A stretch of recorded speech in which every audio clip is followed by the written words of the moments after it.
Era mekanisasi manusia di seluruh dunia telah tiba. Kendaraan apapun yang ada atas namamu, akan mengubahmu menjadi manusia mesin sesuai jenisnya. Dan kondisi kendaraanlah yang akan menentukan nasibmu. Ada yang berubah menjadi mobil sport yang gahar. Ada juga yang menjadi mobil off-road yang gagah. Dan gilanya lagi, semua hewan juga ikut berubah menjadi baja. Mereka jadi monster logam yang langsung menggigit siapa saja yang terlihat. Tapi sialnya, aku yang miskin melarat ini, cuma berubah jadi sepeda listrik kecil. Selama 10 tahun aku bertahan hidup, mati-matian menghindari serangan monster baja tak terhitung jumlahnya. Tapi awal yang terlalu lemah, pada akhirnya tetap membuatku mati. Mati dihancurkan oleh truk-truk raksasa lainnya. Namun, siapa sangka, kini aku hidup kembali dengan membawa semua ingatanku. Kembali ke satu hari sebelum era mekanisasi itu tiba. Jadi, tanpa basa-basi aku langsung membawa seluruh tabunganku. Pergi ke dealer jual beli truk kelas berat. Melihatku datang, si sales langsung menyambutku dengan senyum lebar. Tapi pandanganku sudah terkunci rapat pada sebuah truk raksasa di pojokan sana. Bodinya merah menyala, dengan tinggi 4 meter, dan panjang 12 meter. Formasi bannya 4 di depan dan 8 di belakang. Setiap bannya hampir setinggi pria dewasa. Baru melihatnya sekilas saja, auranya sudah terasa begitu mengintimidasi. Aku mau beli truk yang ini. Wah, Bapak memang jeli. Ini adalah merek terbaru kami, Balong. Mesinnya V8, dengan berat total mencapai 10 ton. Narik beban 30-40 ton mah enteng banget, Pak. Kecepatan maksimalnya bisa sampai 110 km per jam. Harganya 680.000. Uang muka paling rendah cuma 16.000. Oke, bungkus yang ini. Mendengar keputusanku, si sales kegirangan dan langsung lari mengurus administrasinya. Sementara aku, santai saja. Selama surat-suratnya sudah pindah tangan atas namaku, besok aku bakal langsung berubah jadi manusia mesin raksasa. Persetan dengan cicilan, siapa juga yang mau bayar. Begitu kunci di tangan, aku langsung ngebut ke bengkel las. Bang, tolong buatkan aku sebilah pedang besar. Panjangnya 8 meter, lebarnya 1 meter. Asa tajam di satu sisinya saja. Dan aku butuh barangnya kelar hari ini juga. Mendengar permintaanku yang ngawur, si pemilik bengkel hampir saja mengusirku. Tapi, begitu aku melemparkan uang 30.000 tepat ke wajahnya, raut wajah si bos langsung berubah manis. Siap, bos. Hari ini juga kelar. Ucapnya kegirangan, dan dia pun langsung sibuk bekerja. Sampai jam 10 malam, akhirnya pedang itu selesai. Beratnya gila-gilaan, mencapai 400 kg. Modelnya mirip seperti pedang lurus peninggalan dinasti Tang, dengan bilah yang sangat lurus. Ujung pedangnya dipotong miring dan tajam. Aku menaruh pedang raksasa itu di bak truk, lalu pergi makan besar sampai kenyang. Setelah itu, aku merebahkan diri di dalam kabin dan tertidur. Menunggu dengan tenang, detik-detik datangnya era mekanisasi. Di dalam mimpiku, aku merasa tubuhku terus tenggelam. Jatuh ke dalam kegelapan tanpa batas, dan keempat anggota tubuhku kaku tak bisa digerakkan. Mulutku terbuka tapi tak ada suara yang keluar. Entah sudah berapa lama waktu berlalu. Akhirnya aku membuka mata. Hal pertama yang menyapaku adalah suara derit mesin logam yang bergesekan. Saat aku menundukkan kepala, diriku yang sekarang telah sepenuhnya berubah menjadi truk raksasa Balong. Benar-benar menyatu jiwa dan raga dengan kendaraan ini. Aku adalah truk ini, dan truk ini adalah aku. Kemudian, hanya dengan memikirkannya saja, roda-roda raksasa ini mulai melaju ke depan, mengerem, menyalakan lampu utama. Semua itu bisa kulakukan hanya dengan kendali pikiran. Tiba-tiba, wujud balongku mengeluarkan suara mesin yang menderu keras. Dimulai dari moncong truk yang terangkat ke atas, lalu poros penggeraknya berputar dengan cepat. Roda-roda ditarik masuk, dan sepasang kaki robot raksasa menjejak kuat ke tanah. Bagian pinggang terbentuk, lalu susunan kepala mekanis pun muncul. Hanya dalam beberapa detik saja, aku telah berubah dari sebuah truk menjadi robot raksasa yang berdiri gagah layaknya Transformer. Sekujur tubuhku berbalut warna merah menyala yang mengkilap. Dengan sebilah pedang panjang bertengger mematikan di punggungku. Inikah rasanya kekuatan absolut? Menyedihkan sekali nasibku di kehidupan sebelumnya, yang cuma jadi sepeda listrik kecil tak berguna. Seumur hidup, aku belum pernah merasakan kekuatan sebesar ini. Tapi sekarang, darahku mendidih kegirangan. Saat ini juga, aku bisa merasakan energi yang begitu luar biasa mengalir di setiap inci baja tubuhku. Tinggi badanku ini setara dengan gedung 5 lantai. Hebatnya lagi, pergerakanku sama sekali tidak terasa kaku atau lambat. Tepat saat aku sedang asyik beradaptasi dengan tubuh baruku, samar-samar, aku mendengar suara jeritan minta tolong dari kejauhan. Para robot kendaraan di sekitarku perlahan mulai bangkit, bersamaan dengan datangnya monster-monster baja yang bermutasi. Anjing peliharaan di rumah ukurannya membesar 2 kali lipat, dan seluruh tubuhnya berubah menjadi baja. Mereka jadi buas dan menggigit siapa saja. Di Kekaisaran Changlong ini ada 1 miliar penduduk. Rata-rata setiap keluarga yang terdiri dari 5 orang memiliki 1 mobil. Artinya, jumlah robot kendaraan paling banyak cuma 200 juta. Masih ada 800 juta manusia biasa. Sementara jumlah hewan, wah, tidak ada yang bisa menghitungnya. Tapi yang pasti, jumlah mereka itu ratusan bahkan ribuan kali lipat lebih banyak dari para robot kendaraan. Bahkan mungkin puluhan ribu kali lipat. Saat ini, satu persatu robot mobil di sekitarku mulai berlarian panik menuju rumah mereka masing-masing. Mereka bertarung sengit dengan hewan-hewan baja yang tiba-tiba melompat ke jalan. Aku pun menoleh ke belakang. Kulihat ada sesosok robot kendaraan berlengan satu setinggi lebih dari 2 meter, sedang asyik baku hantam dengan seekor anjing baja. Sepertinya orang ini berubah dari sepeda roda 3. Nahasnya, salah satu kaki si roda 3 ini sedang digigit anjing itu. Percikan api berhamburan kemana-mana. Kelihatannya dia bakal mati nih. Tanpa pikir panjang, aku langsung berubah ke wujud truk berat. Ku injak gas dalam-dalam dan melaju kencang ke arahnya. Anjing baja setinggi 1 meter itu langsung hancur kulindas jadi 2. Si roda 3 sampai keringat dingin, lalu berkata, "Wah, makasih banyak, Bang. Tempat ini bahaya. Mending kamu cepat pergi dari sini," balasku. Setelah itu, aku kembali berubah wujud jadi robot raksasa setinggi 15 meter. Lalu, ku pungut bagian dada anjing baja yang hancur di tanah, dan ku lempar sebuah kristal hijau dari dalamnya langsung ke mulutku. Ini adalah sumber tenaga si anjing baja. Kristal ini menggantikan jantung aslinya. Sekaligus, menjadi satu-satunya cara bagi kami para robot kendaraan untuk bisa berevolusi. Memakan kristal untuk memperkuat tubuh. Rahasia ini tidak lama lagi pasti bakal diketahui oleh semua orang. Makanya, mumpung belum banyak yang tahu, aku harus cepat-cepat meningkatkan kekuatanku. Aku pun bergegas lari menuju pusat kota. Soalnya, di sana ada kebun binatang yang isinya penuh dengan hewan-hewan berukuran besar. Saat tiba di persimpangan jalan lama yang jaraknya agak jauh dari pusat kota, tiba-tiba aku melihat sekawanan serigala baja setinggi lebih dari 2 meter sedang berhadapan dengan sekelompok robot mobil. Serigala bajanya ada sekitar 7-8 ekor, sedangkan robot mobilnya ada 20-an. Tanpa ragu, aku langsung berubah ke mode tempur, dan langsung menerjang ke arah kawanan serigala itu. Dengan ukuran tubuh raksasaku dan seranganku yang brutal, aku tunjukkan kepada para robot lain, apa itu yang namanya seni dari sebuah kekerasan. Nggak sampai 3 menit, ketujuh serigala baja itu mati semua. Kutarik keluar kristal tenaga dari tubuh mereka dan langsung kutelan. Terasa ada aliran hangat yang menjalar di tubuhku. Wah, rasanya kekuatanku bertambah lagi. Lapisan kulit bajaku juga jadi jauh lebih keras. Belasan menit kemudian, aku akhirnya sampai di pusat kota. Sejauh mata memandang, yang kulihat cuma tumpukan rongsokan para robot dan bangkai hewan baja. Harimau, beruang, gajah. Monster-monster ganas itu ada semua di sini. Di kubu para robot, ada sebuah konvoi kendaraan berwarna kuning. Semuanya adalah truk berat raksasa setinggi belasan meter. Di antara mereka juga ada ekskavator dengan lengan bor mesin, dan juga bulldozer dengan kepalan tangan raksasa yang super besar. Tapi yang paling menyita perhatian adalah sesosok raksasa berwarna kuning setinggi 20 meter. Itu adalah truk tambang raksasa. Di kota ini, orang yang punya cukup uang untuk beli kendaraan sehebat itu. Rasanya aku sudah bisa menebak siapa dia. Benar saja, dia adalah Huang Quan. Sosok yang di masa depan nanti dijuluki sebagai Dewa Perang Daratan. Wow, ini si bos besar. Kalau nggak numpang tenar dan berteman dengannya dari sekarang, kapan lagi, kan?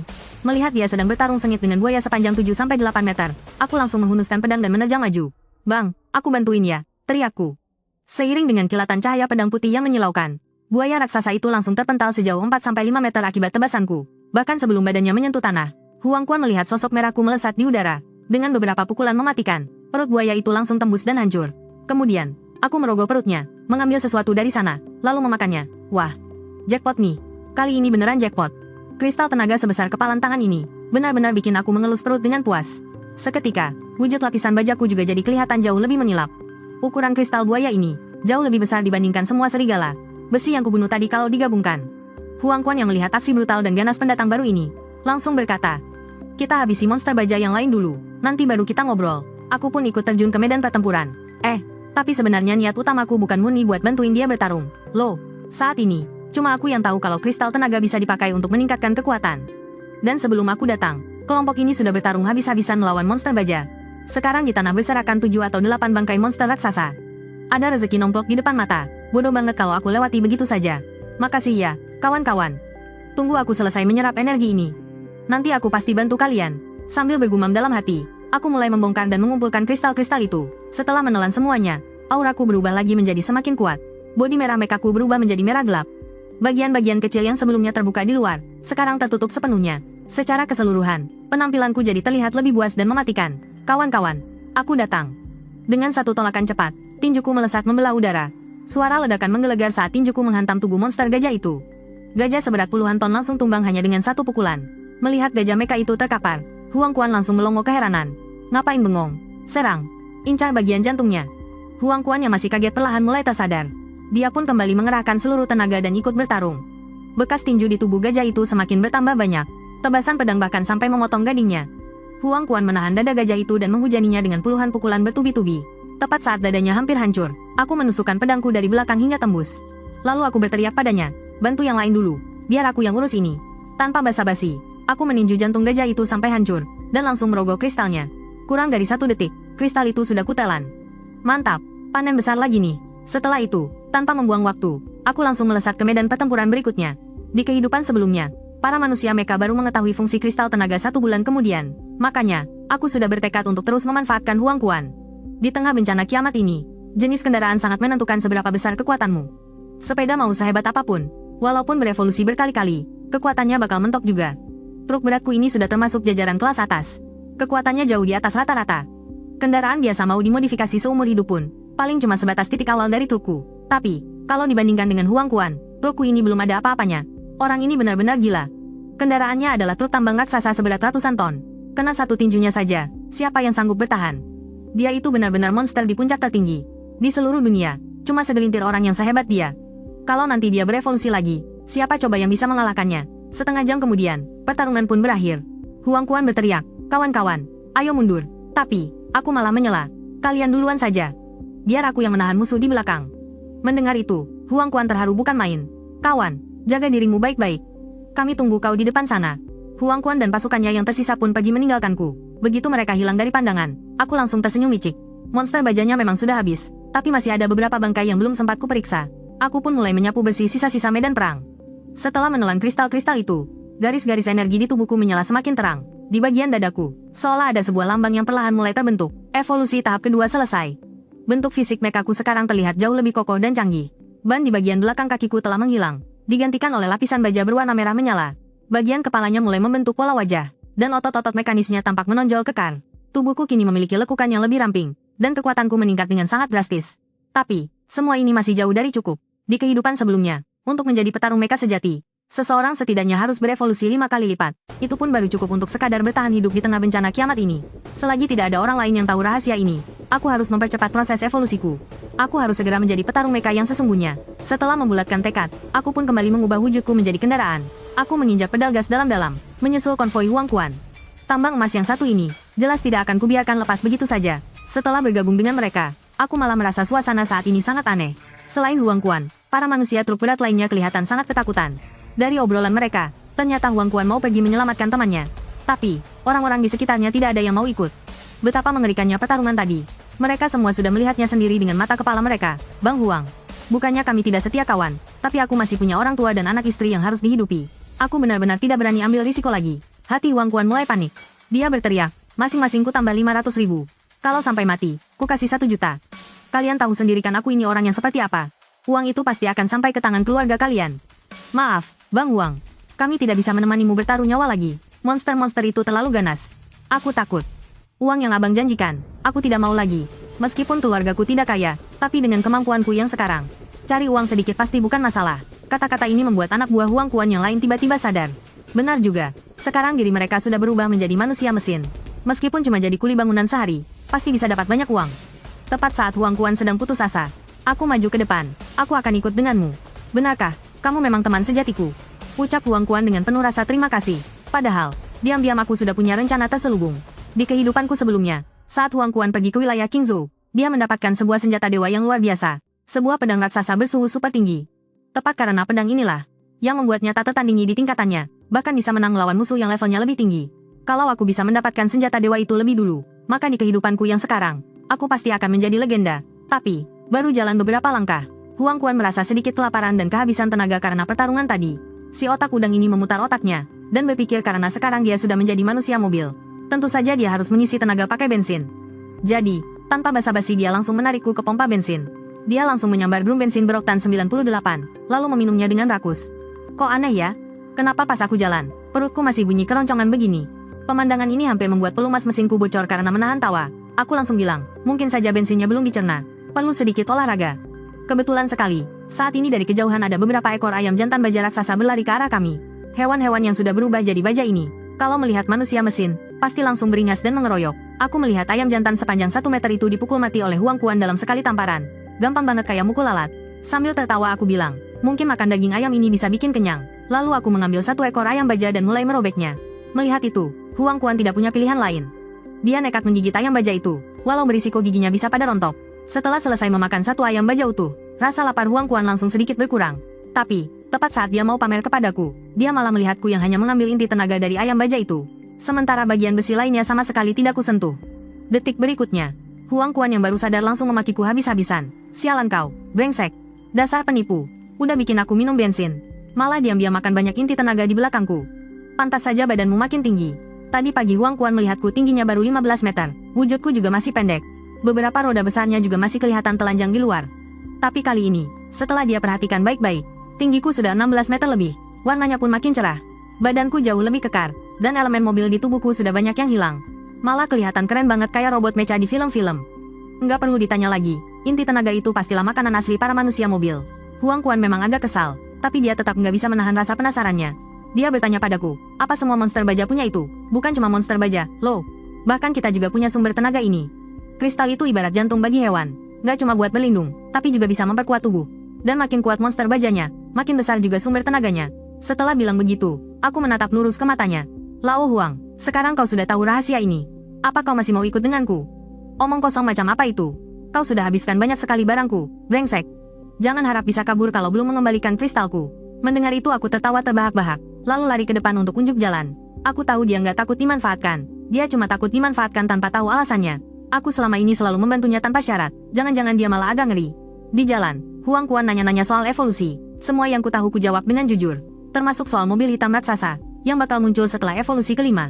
Dia melihat ke arah dadaku. Gambar mobilnya sudah terlihat 3/5 bagian. Ujung bibir Huang Quan langsung berkedut. Bencana ini makin lama makin parah saja dampaknya. Bayangkan, tengah hari bolong begini langit malah tertutup awan hitam pekat. Nggak ada yang tahu, kalau selain hewan. Ternyata awan pun ikut berubah jadi baja. Tanpa adanya sinar matahari, tumbuhan nggak akan rasa hidup, dan suhu udara bakal makin anjlok tiap harinya. Paling lama sebulan, suhu di permukaan bumi bakal turun sampai -20 derajat Celcius. Listrik mati, air putus, dan nggak ada pemanas. Tanaman nggak bisa ditanam, kalau persediaan makanan sudah habis. Orang biasa nggak akan bisa bertahan hidup lama. Terus, soal kenapa awan seberat itu nggak jatuh ke bumi, nggak ada satupun yang tahu. Di kehidupanku sebelumnya, pernah ada yang berhasil menembus awan itu, dan mengirim sekelompok petarung kuat ke atas sana. Tapi, nasib mereka hidup atau mati nggak pernah diketahui. Beberapa jam kemudian, langit jelas terlihat makin gelap gulita. Awan hitam memang menghalangi cahaya, tapi bukan berarti mataharinya hilang. Di siang hari saat cahaya bersinar terik, kota ini cuma terlihat remang-remang kekuningan. Masih lumayanlah buat melihat jalan. Tapi kalau sudah malam, gelapnya sampai bikin kau nggak bisa melihat jaringmu sendiri. Pas kami menyalakan lampu jauh buat lanjut jalan, tiba-tiba ada motor listrik kecil yang melesat dari arah depan. Pria yang naik motor itu menangis histeris sambil kabur ke arah kami. Di belakangnya, ada lautan tikus baja hitam legam yang mengejarnya layaknya tsunami. Ternyata pria itu Yang Fan, sahabat kentangnya Huang Quan. Dengan sigap, Huang Quan langsung mengulurkan tangan dan menarik Yang Fan. Kami pun putar balik dan langsung tancap gas. Gila bener. Dikerubungi tikus sebanyak itu, nggak perlu mikir dua kali juga tahu bakal kayak gimana jadinya. Nggak lama berselang, kami sampai di sebuah pom bensin. Cuma berjarak 50 meter di belakang, tikus-tikus sialan itu masih terus mengejar.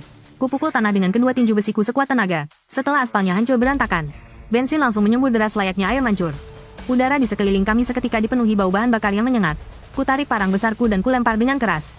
Bilahnya yang gompal bergesekan dengan jalanan, dan langsung memicu kobaran api yang membakar habis pom bensin itu. Suhu panas yang mengerikan dalam sekejap melelehkan lebih dari separuh pasukan tikus itu. Berkat itu, kami bertiga berhasil kabur dari kota. Setelah lolos dari maut sarang tikus baja itu, aku bergegas membuka pintu mobil dan menyuruh Yang Fan masuk. Kami pun langsung masuk ke jalan tol. Setelah berada di dalam mobil, aku melambatkan laju kendaraan biar sejajar dengan mobil Huang Quan. Sepanjang jalan, kami terus ngobrol. Nggak berselang lama, hari sudah benar-benar gelap. Tapi anehnya, bayangan orang-orang di pinggir jalan malah makin ramai. Mereka semua pada kabur dari kota.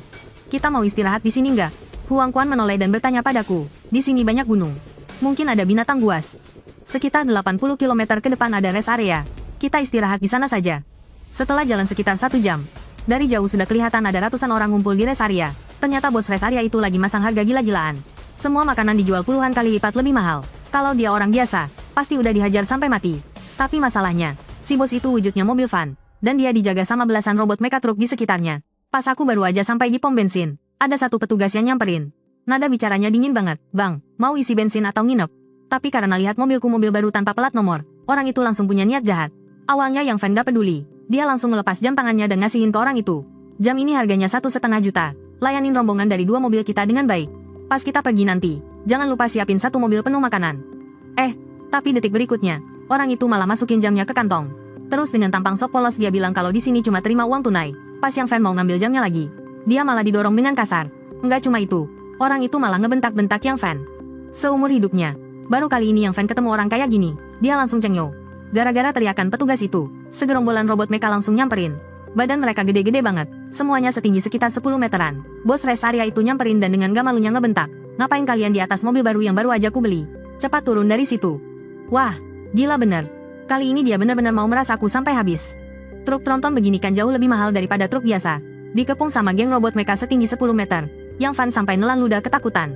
Dia mundur beberapa langkah ke sebelahku. Kayaknya mending kamu aja deh yang urus. Ngelihat kelakuan mereka yang gak tahu malu, aku juga gak perlu sungkan lagi. Aku langsung bangkit dari tanah dan berubah wujud jadi mecha. Setelah 3 kali berevolusi, tinggiku udah hampir mencapai 17 meter.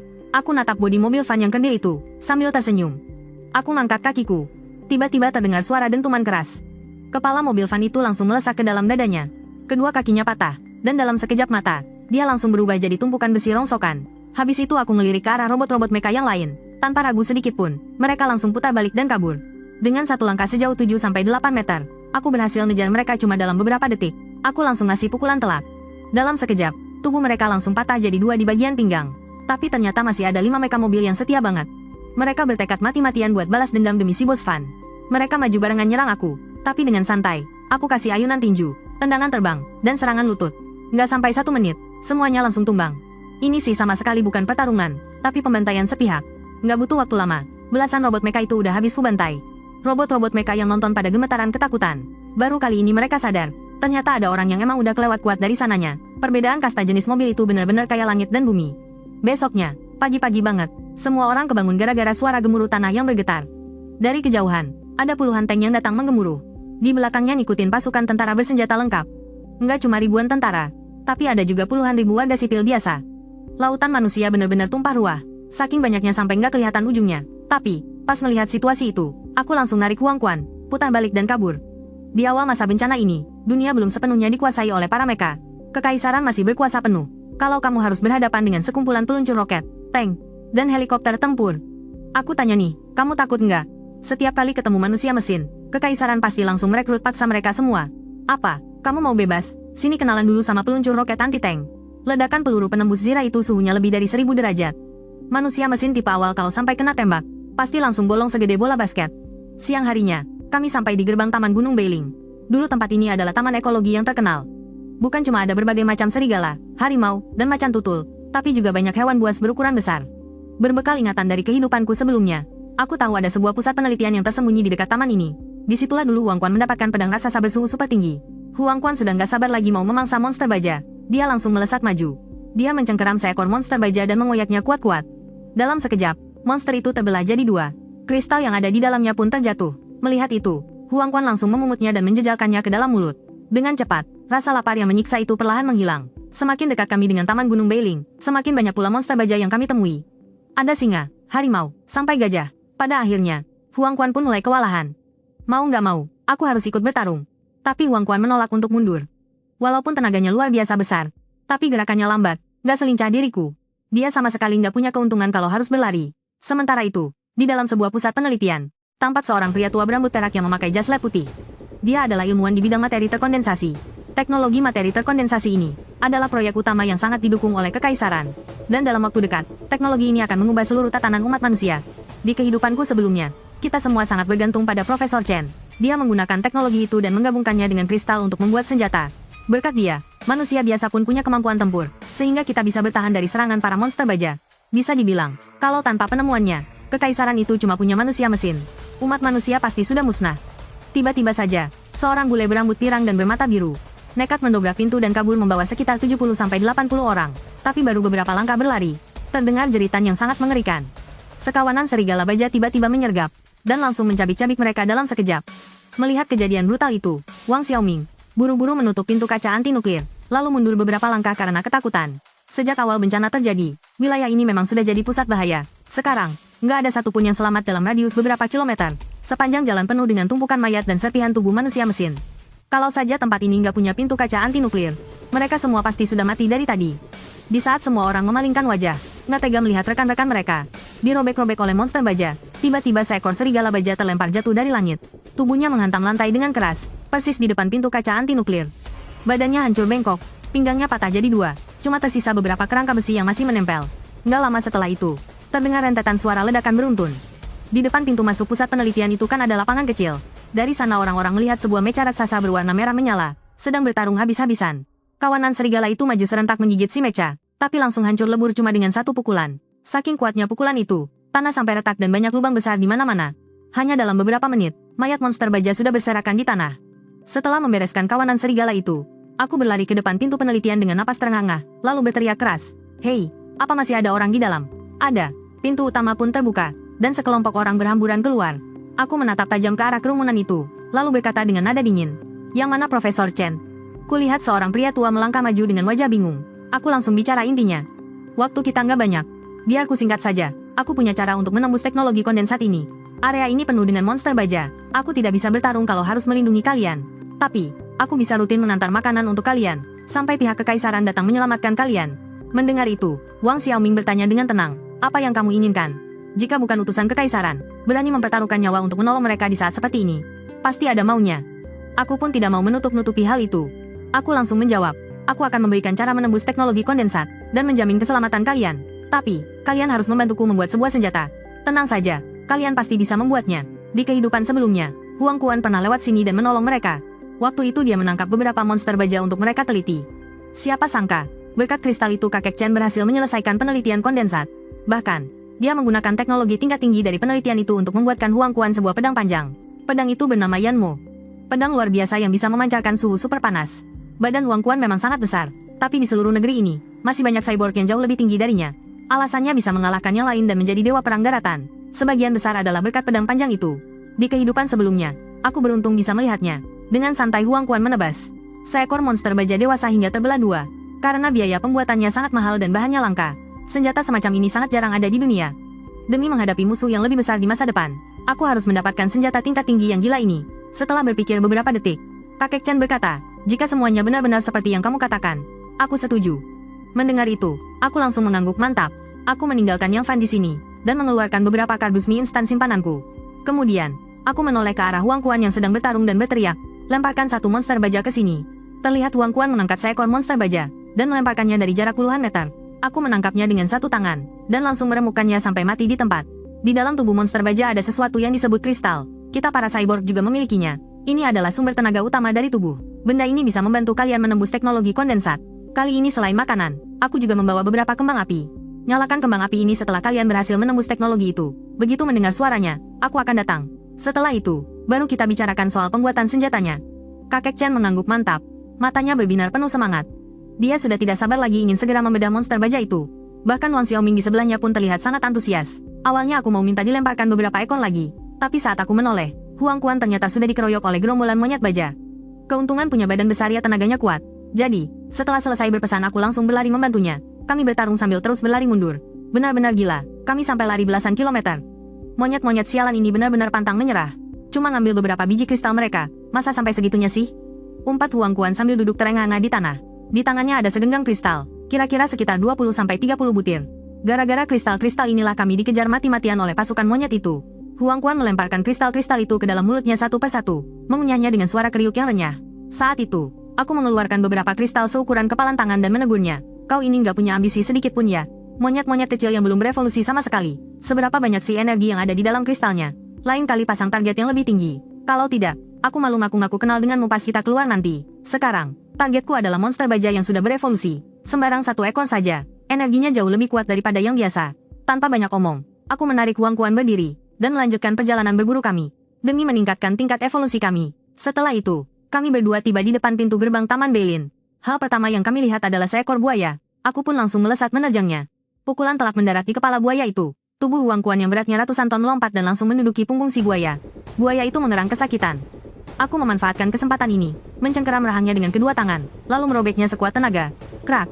Terdengar suara retakan keras. Mulut buaya itu langsung robek di tanganku. Huang Quan langsung mengambil kristal dari dalam mulut buaya itu. Beberapa hari ini, kami berdua sudah menyergap sekitar 6-7 gelombang monster baja. Kami sudah menghabisi puluhan ekor, dan semuanya monster raksasa. Energi kristalnya benar-benar melimpah. Entah apa karena ukuran tubuh mereka yang kelewat besar, ya? Tapi evolusi Huang Quan terasa lebih lambat. Padahal dia sudah menelan banyak sekali kristal. Tingkat evolusinya baru mencapai tahap kedua. Beda denganku yang sudah mencapai tahap keempat sejak seminggu lalu. Tinggiku sekarang 17,5 meter. Tinggal satu evolusi lagi. Aku akan mencapai wujud dewasa. Tiba-tiba, terdengar suara auman keras. Gedung di depan kami hancur lebur. Sekawanan buaya buas menerobos keluar. Yang paling besar berukuran lebih dari 20 meter. Tingginya mencapai 7-8 meter. Dan duri di punggungnya saja panjangnya setengah meter. Ujung ekornya berbentuk palu raksasa. Tanpa ragu, Huang Quan langsung mengambil langkah lebar dan menerjang maju. Tinju raksasanya menghantam keras punggung buaya itu. Sampai-sampai monster itu langsung tersungkur ke tanah. Tanah di sekitarnya pun ikut retak parah. Sialnya, buaya pemimpin itu ternyata sudah mencapai evolusi tahap keempat. Ekor palunya tiba-tiba berayun dan menghantam telak paha Huang Quan. Dia pun terpelanting jatuh, tapi tanpa berpikir panjang. Huang Quan langsung berguling cepat ke samping. Dan detik berikutnya, posisi tempatnya jatuh tadi sudah hancur dihantam kawah sedalam 2,5 meter. Kalau dia terlambat menghindar sedikit saja, hantaman itu pasti sudah membuat tubuhnya hancur berantakan. Setelah membereskan buaya-buaya yang lain, aku buru-buru datang membantu Huang Quan. Aku mencabut tiang listrik di pinggir jalan dan memukulkannya ke arah buaya itu habis-habisan. Suara benturan keras terdengar bertubi-tubi. Pada akhirnya, perut buaya itu berhasil ditembus oleh pukulan maut Huang Quan. Tapi tepat di saat itu, tanah tiba-tiba mulai bergetar hebat. Di kejauhan, sesosok bayangan raksasa perlahan muncul. Gila, itu adalah buaya yang sudah mencapai evolusi tahap ke-6. Aku sangat sadar, dengan kekuatan kami sekarang, kami sama sekali tidak akan sanggup melawannya. Jadi, dengan gesit aku mengorek keluar kristalnya, lalu kami segera kabur dari sana secepat mungkin. Tak lama kemudian, kami tiba di sebuah kompleks perumahan yang ditinggalkan. Aku dan Huang Quan mulai menghitung hasil buruan kami. 6 kristal ini buatku. Nah, yang besar ini untukmu. Huang Quan menyerahkan kristal dari buaya raksasa yang kami bunuh bersama tadi. Lalu dia menjelaskan, setelah memakan 6 kristal ini, harusnya aku bisa naik ke evolusi tahap ketiga. Aku pun membalasnya dengan langsung menelan kristalku dalam satu tegukan. Begitu kristal masuk ke perut, energi di dalam tubuhku langsung terisi penuh. Kalau sebelumnya badanku ini cuma berupa kerangka baja, sekarang rasanya seperti dialiri oleh darah dan daging sungguhan. Aku bisa merasakan dengan jelas, ada jaringan pembuluh kecil yang menyebar di sekujur tubuhku. Energi kristal itu mengalir mulus melewati pembuluh-pembuluh tersebut, lalu kembali berpusat ke inti kristal, terus berputar menjadi siklus tanpa henti. Secara fisik, tinggiku sekarang menetap di angka 18 meter. Hanya dengan memikirkannya, lengan kananku mulai berbunyi krak-krak-krak, lalu memunculkan sebuah laras senapan melingkar, lengkap dengan 9 lubang tembak. Melihat kejadian itu, Huang Quan langsung terlonjak kaget. "Woi, kamu kenapa?" tanyanya. Aku tidak menjawab. Aku malah mengangkat tangan, mengarahkannya ke sebuah gedung di depan kami. Detik berikutnya, laras senapan itu mulai berputar gila-gilaan. Peluru emas menyembur keluar bagaikan badai. Hanya dalam belasan detik, gedung itu langsung hancur terpotong menjadi 2. Huang Quan yang berdiri di sampingku sampai melongo tak percaya. "Gila, ini sih nggak masuk akal. Dapat peluru dari mana kamu?" Terus kok daya hancurnya ngeri banget. Aku meniup ujung laras senapan yang masih berasap, lalu mengubahnya kembali menjadi bentuk telapak tangan. "Ini peluru laser," ujarku. Ditenagai langsung dari energi kristal di dalam tubuhku. Kalau kita bisa berevolusi 5 tahap lagi, kita pasti bisa mencapai kekuatan sekelas penguasa wilayah. Rudal saja nggak mempan menghancurkannya. Sambil bicara, aku merentangkan tanganku yang langsung berubah jadi laras meriam. "Menurutmu gimana senjata ini? Tingkat Lord akan berevolusi dan menghasilkan meriam laser dari bentuk dasarnya. Sekali tembak saja, satu gedung bertingkat langsung terbelah 2. Huang Quan menelan ludah dengan susah payah. Di saat yang sama, di laboratorium, kakek Chen tiba-tiba berteriak ke arah kristal yang bersinar. Berhasil, wujud kondensatnya berhasil. Teknologinya akhirnya berhasil ditembus. Dia mengangkat tinggi-tinggi kristal di tangannya, dan berteriak kepada semua orang di lab. Ini bukan cuma sekadar terobosan teknologi. Ini adalah harapan bagi seluruh umat manusia." Melihat sinyal kembang api dari laboratorium, siang itu juga aku dan Huang Quan langsung menerobos ke sana. Sekalian bawa satu truk persediaan. Karena sudah berevolusi ke tahap dewasa, aku cuma perlu menyapu bersih mereka pakai peluru laser. Kawanan monster baja yang berkumpul di alun-alun langsung tumbang seketika. Melihatku, pupil mata kakek Chen langsung mengecil. Dia tahu kalau aku sudah berevolusi. Lalu, dia menatapku dengan mata berbinar-binar. "Sekarang teknologi kondensat sudah berhasil ditembus. Senjata macam apa yang kau mau kami buat?" "Sebilah pedang.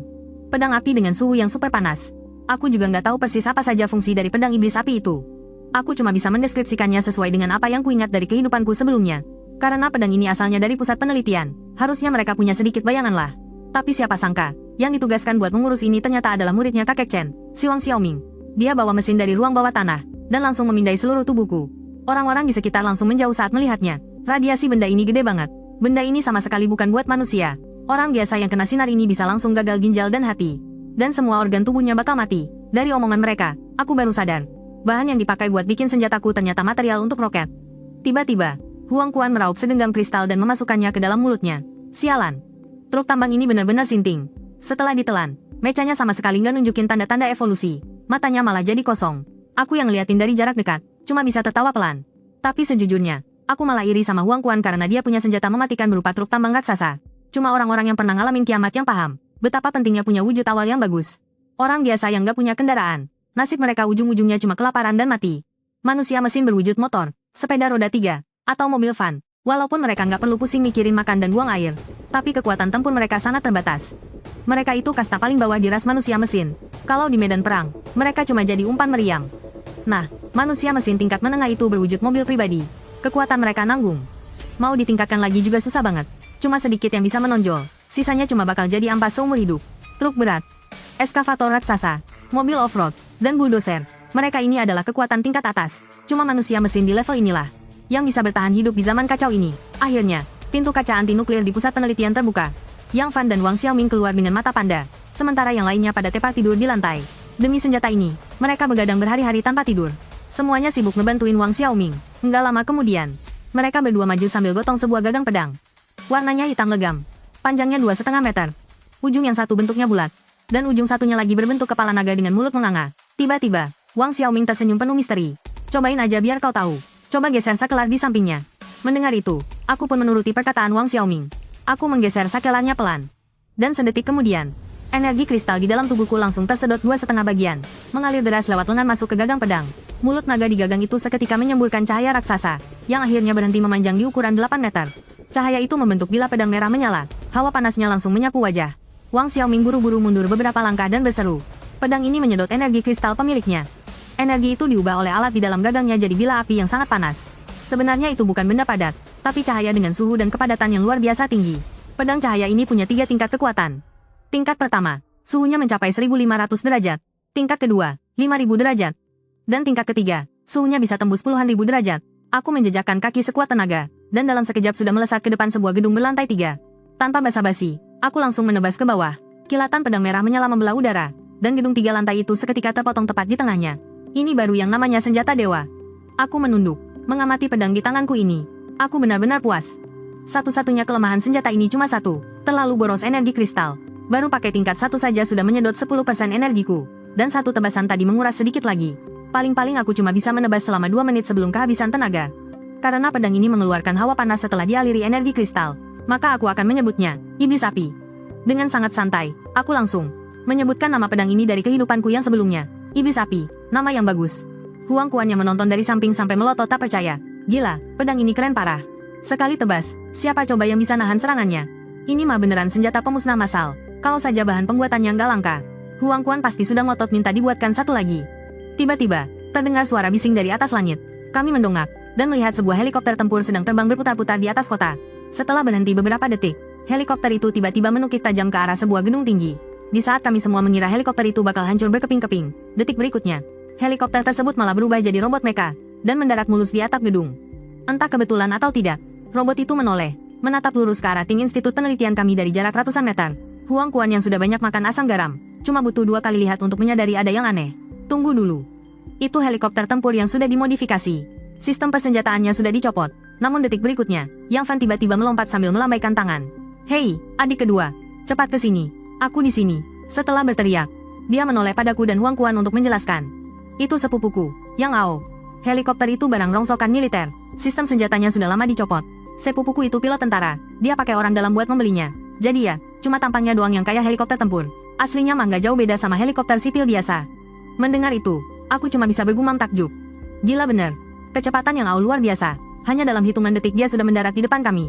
Setelah saling sapa dengan Yang Fan, pandangannya langsung tertuju pada gedung yang tadi kubelah 2. Matanya langsung terbelalak kaget. Setelah Yang Fan memperkenalkan kami semua pun mulai akrab. Sebenarnya, aku lumayan kenal dengan Yang Ao ini. Di kehidupanku yang sebelumnya, dia itu tokoh yang sangat terkenal. Apalagi jumlah helikopter di negara ini sangat terbatas. Dan helikopter tempur jauh lebih langka lagi. Tingkat kelangkaannya bahkan mengalahkan truk tambang raksasa milik Huang Kuan. Sejak bencana besar itu terjadi, langit selalu tertutup awan hitam tebal dan medan magnet jadi kacau balau. Pesawat komersial jelas sudah nggak bisa terbang. Satu-satunya alat transportasi jarak jauh yang paling cepat ya cuma helikopter. Lupakan soal jalur darat. Dengan kecepatan lebih dari 200 km per jam, perjalanan dari ujung selatan ke utara cuma butuh waktu beberapa jam saja. Tanpa membuang waktu, Yang Ao langsung membawa Yang Fan bersiap terbang menuju kota Qingzhou. Sebelum pergi, Yang Ao menoleh dan menenangkan orang-orang di pusat penelitian. 10 menit yang lalu, di perjalanan ke sini, aku melihat helikopter dari ibu kota datang untuk menjemput kalian. Semuanya, tenang saja, ya. Tapi, mendengar itu, wajah Yang Fan malah terlihat sangat kecewa. Awalnya, dia ingin membawa semua orang di pusat penelitian ke Qingzhou. Setelah beberapa hari berada di sana, dia tahu betul betapa mengerikannya potensi teknologi titanium padat itu. Di masa depan, benda itu pasti akan jadi sesuatu yang luar biasa. Belum lagi ada Wang Xiaoming, si desainer senjata jenius. Ah, lupakan soal itu sejenak. Puluhan ilmuwan yang tersisa ini, dimanapun mereka berada, mereka adalah aset berharga. Memikirkan hal ini, Yang Fan meninju dashboard dengan kesal. Kalau saja Yang Ao tidak bilang helikopter kekaisaran akan datang, dia pasti sudah membawa kabur kakek Chen dan Wang Xiaoming hari ini juga. Nah, setelah Yang Fan dan kelompoknya pergi, aku langsung memanggil Huang Kuan dan bersiap untuk pergi. Di masa awal bencana ini, ada banyak sekali peluang. Aku tidak mau terlalu cepat direkrut oleh pihak kekaisaran. Beberapa menit setelah kami pergi, satu armada helikopter tempur terbang mendekat. 15 helikopter berwarna hitam pekat itu. Di kedua sisinya dilengkapi moncong senapan yang dingin dan peluru meriam yang mengkilap. Para peneliti melambaikan tangan dan berteriak kegirangan. Mereka sampai hampir menangis saking leganya. Dari helikopter, turunlah sepasukan tentara berseragam loreng. Semuanya memegang senapan mesin. Perwira yang memimpin tampak memakai kacamata hitam. Saya utusan dari Kekaisaran, datang untuk menjemput kalian. Ayo, cepat naik ke helikopter. Saya akan membawa kalian kembali ke ibu kota. Sambil menoleh ke arah pusat penelitian, kakek Chen mengerutkan keningnya rapat-rapat. Lalu, bagaimana dengan peralatan di sini? Maaf, kita tidak bisa membawanya. Cara penanganan terbaik adalah dengan menghancurkannya. Mendengar itu, para peneliti langsung terkejut panik. Tidak bisa, jangan dihancurkan. Nilai peralatan di sini tidak bisa diukur. Semuanya terlalu berharga. Tidak boleh dihancurkan. Di ruang bawah tanah Zhang Xiaoming masih ada pintu dengan kata sandi anti ledakan. Tidak akan ada yang bisa masuk. Nanti, kalau waktunya sudah tepat, kita masih bisa kembali lagi ke sini. Cepat naik ke helikopter. Jangan membuang waktu lagi. Sementara itu, di sebuah kompleks perumahan dekat taman, aku menarik Huang Quan dan berhenti sejenak. Aku menatap Huang Quan dan berkata, nanti, setelah mereka pergi, kita curi peralatan itu. Nanti, kalau bahannya sudah terkumpul semua, kita culik saja Wang Xiaoming untuk membuatkan senjata buat kita. Sebenarnya, selain membawa pergi peralatan itu, untuk digunakan di masa depan, aku juga punya motif pribadi. Aku tidak mau senjata seperti iblis api jatuh ke tangan Kekaisaran. Ibu kota sekarang juga sedang kacau. Ada banyak penguasa ambisius yang bermunculan di sana. Mereka belum tahu kalau Wang Xiaoming sudah menciptakan iblis api. Sekalinya mereka tahu, mereka pasti akan kembali lagi untuk mengambil peralatan itu. Kalau mereka mengambil data dan mesin-mesinnya, tidak butuh waktu lama. Iblis api yang kedua dan yang ketiga akan segera diciptakan. Menggunakan senjata semacam ini untuk membunuh monster baja sih, tidak masalah. Tapi, kalau dipakai untuk membantai manusia mesin yang tidak mau tunduk pada mereka, itu benar-benar mengerikan. Setengah jam kemudian, setelah yakin orang-orang Kekaisaran sudah pergi, aku dan Huang Quan mengendap-endap masuk ke ruang penelitian. Tanpa basa-basi, Huang Quan langsung melepaskan satu pukulan keras. Pintu kaca anti ledakan nuklir itu pun hancur berkeping-keping. Tapi, pemandangan selanjutnya justru membuat kami merasa sangat canggung. Huang Quan tidak tahan untuk mengomel. Buset, pintu ini kecil banget, sih. Tanpa banyak bicara, aku langsung mencabut iblis api. Begitu aku mengaktifkan gigi satu, bilah pedang berwarna merah menyala langsung muncul. Aku langsung menebas atap pusat penelitian itu dengan satu serangan kuat. Dengan cepat, bangunan itu berhasil kami bongkar. Pukulan itu mengekspos struktur di dalamnya. Ratusan komputer dan sebuah mesin raksasa setinggi 3 hingga 4 meter terlihat sangat jelas. Berbagai macam transistor dan dokumen tersegel. Setelah itu, aku langsung nyuruh Huang Quan mulai ngangkut barang-barang. 10 menit kemudian, lab bawah tanah itu udah benar-benar ludes nggak tersisa. Setelah keluar dari lab, kami nggak buru-buru pergi dari sana. Kami malah nyari tempat buat ngubur semua barang itu. Lagi pula, perjalanan malam tuh bahaya. Mending kita cari tempat istirahat dulu aja. Keesokan harinya, kami berangkat ninggalin kota Shanbei. Tujuan selanjutnya, Provinsi Handong, yang merupakan kota besar tingkat 1 di negara ini. Penduduk tetapnya ada 60 juta jiwa. Di jalan tol, Huang Quan tiba-tiba nanya, sebelumnya kan kamu ngebet banget pengen ke Qingzhou. Emangnya ada urusan penting ya?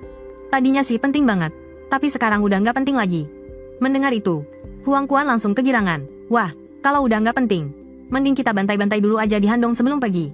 Manfaatin waktu buat ningkatin kekuatan tuh baru bener. Kalau nunggu monster baja itu berevolusi, bakal susah banget dibunuhnya. Sekarang fokus naikin kekuatan aja. Sehari kemudian kami masuk ke Handong. Kami berdua nggak langsung menuju ibu kota provinsinya. Sialnya, baru aja nginjak daerah ini, kami udah kena masalah. Ada barikade jalan yang dipasang di depan. Puluhan manusia mesin natap kami dengan sinis. Tangan mereka megang senapan otomatis yang masih mulus. Mereka ngepung kami di pinggir jalan. Ukuran manusia-manusia mesin ini macam-macam. Ada yang wujudnya mobil van, sedan, bahkan ada juga yang motor sport dan skuter matic. Manusia mesin motor ukurannya kira-kira sebesar manusia biasa, badannya lebih pendek. Tenaganya juga nggak seberapa. Tiba-tiba, sebuah mobil alto biru butut bekas kesekian kalinya neriakin aku. Siapa nama kalian berdua? Ngapain datang ke sini? Huang Quan melirik laras senapan itu, lalu mundur setengah langkah. Bang, santai, bang. Jangan emosi dulu. Namaku Huang Quan. Kami berdua ini cuma mau ngungsi dari kota Shanbei. Mendengar itu, sesosok sepeda putih mungil ngambil pulpen, lalu nyatet identitas kami berdua di selembar kertas. Setelah itu si alto dengan sombongnya ngoceh, melindungi umat manusia adalah tanggung jawab kita bersama. Mulai sekarang, kalian berdua aku rekrut paksa. Pokoknya tiap hari urusan makan dan minum bakal terjamin. Asal kalian tahu aja, pom bensin di sini udah kami kuasai semua. Orang luar nggak bakal bisa nyicipin bensin secuil pun. Mendengar itu, wajah Huang Quan langsung kusut. Ya elah, bang. Emangnya kalian nggak ngerasa perut kalian bunyi keroncongan apa? Banyak bacot. Tangki bensin siapa coba yang nggak bunyi? Satu lagi. Di sini kami juga nyediain bangkai monster baja. Nanti pas makan, pastiin kalian telan utuh 1 ekor. Kalau nggak, khasiatnya bakal hilang. Huang Quan langsung ngelirik aku buat minta persetujuan. Tapi detik berikutnya, aku malah ngangguk setuju sama tawaran itu. Si alto biru langsung mendengus sinis. Baguslah kalau kalian ngerti situasi. Beberapa dari mereka nurunin senjata, lalu jalan duluan buat ngasih arah. Aku ngikutin dari belakang. Toh, ujung-ujungnya kita juga bakal berburu monster baja. Anggap aja sekalian ngebantu mereka. Belasan menit kemudian, kami semua sampai di pinggiran jalan. Dari kejauhan, udah kelihatan berbagai macam monster baja menuhin jalanan. Kami nggak asal maju, melainkan sembunyi dulu di balik sebuah gedung. Si Alto Biru mulai ngejelasin rencana tempurnya. Penembak senapan mesin, tembak bergantian dari kiri ke kanan. Maju perlahan, begitu kita berhasil nguasain persimpangan jalan. Tim pertama, langsung naik ke gedung tinggi di sebelah kiri. Tim kedua, ambil posisi di gedung kanan. Buat kalian anak baru yang badannya gede, nanti maju duluan. Kalau kalian berani kabur, pasukan di belakang bakal langsung ngeberondong kalian sampai bolong-bolong. Astaga. Masih sempat-sempatnya ya dia ngancam kita berdua sebelum mulai. Mulut sih bilang nggak masalah, tapi detik berikutnya aku langsung berubah jadi mecha. Tang Huang Chuan juga sama. Dua robot raksasa berdiri tegak di belakangnya. Langit mendadak jadi sedikit lebih gelap. Jari-jari anak motor yang memegang pistol sampai gemetaran. Orang-orang lain makin melongo kaget. Cuma si Alto Biru yang pandangannya tetap fokus ke depan. Sambil melihat anjing baja setinggi 4 meter di jalan, Alto berseru semangat. Ini bakal jadi pertarungan sengit. Semuanya, ayo siapkan nyali kalian. Kalian udah nemuin mereka berdua belum? Orang-orang di belakang udah mau nangis nih. Sambil menepuk bahu Alto. Bang, coba deh abang nengok ke belakang. Alto pun menoleh. Melihat bayangan hitam yang sangat besar, dia jadi kebingungan. Sejak kapan ada tembok raksasa di sini? Dia lalu mendongak dan menatap terus ke atas. Ternyata ada dua wajah raksasa yang menatapnya. Dua mecha berwarna merah dan kuning. Desainnya benar-benar mirip karya seni luar biasa. Di bagian dada mereka masing-masing terdapat logo mobil dan tulisan Osaka. Huang Chuan lalu tertawa terbahak-bahak. Ini Kapten Jiang, kan? Jadi, kapan nih kita mulai beraksi? Alto menelan ludah. Bang, panggil saya si Jiang aja, Bang. Urusan lain, kita bahas setelah pertempuran ini kelar. Jantungnya benar-benar berdegup kencang. Gila, dua robot ini tingginya sampai 18 dan 20 meter. Jauh melampaui ukuran manusia mesin truk berat pada umumnya. Tim motor dan skuter pun langsung maju menyerang lebih dulu. Di bawah rentetan tembakan senapan, tubuh monster-monster baja itu pun tertembus peluru. Tapi sayangnya, butuh puluhan peluru cuma buat menumbangkan satu ekor. Huang Chuan lalu berkata dengan santai. Wah, formasinya rapi juga. Boleh tahan. Aku cuma mengamati dari jauh. Senjata api memang biasanya cuma dipakai sama manusia mesin berukuran kecil. Kalau robot mobil yang pegang pistol, rasanya kayak lagi pegang tusuk gigi. Tim yang satu ini benar-benar punya aura tangguh khas militer. Jiang Cheng memimpin pasukan mobil di belakangnya, nekat menerjang maju tanpa kenal takut. Setelah mengamati sebentar, aku dan Huang Chuan langsung melompat ke tengah jalan.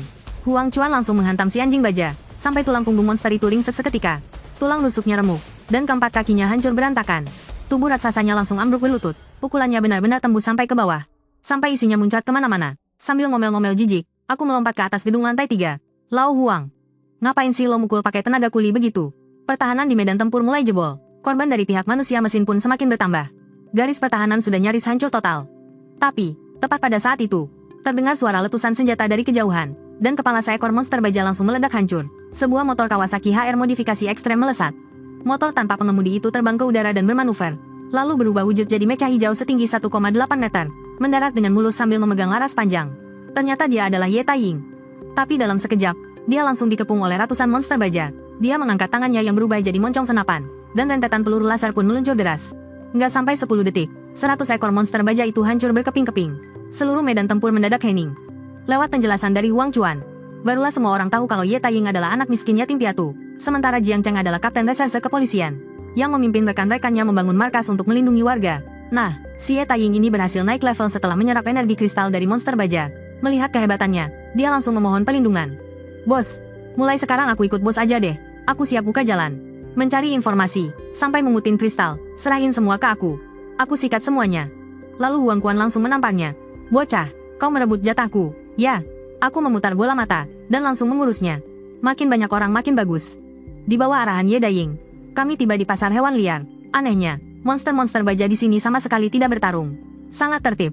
Pasti ada sosok kuat yang menundukkan mereka.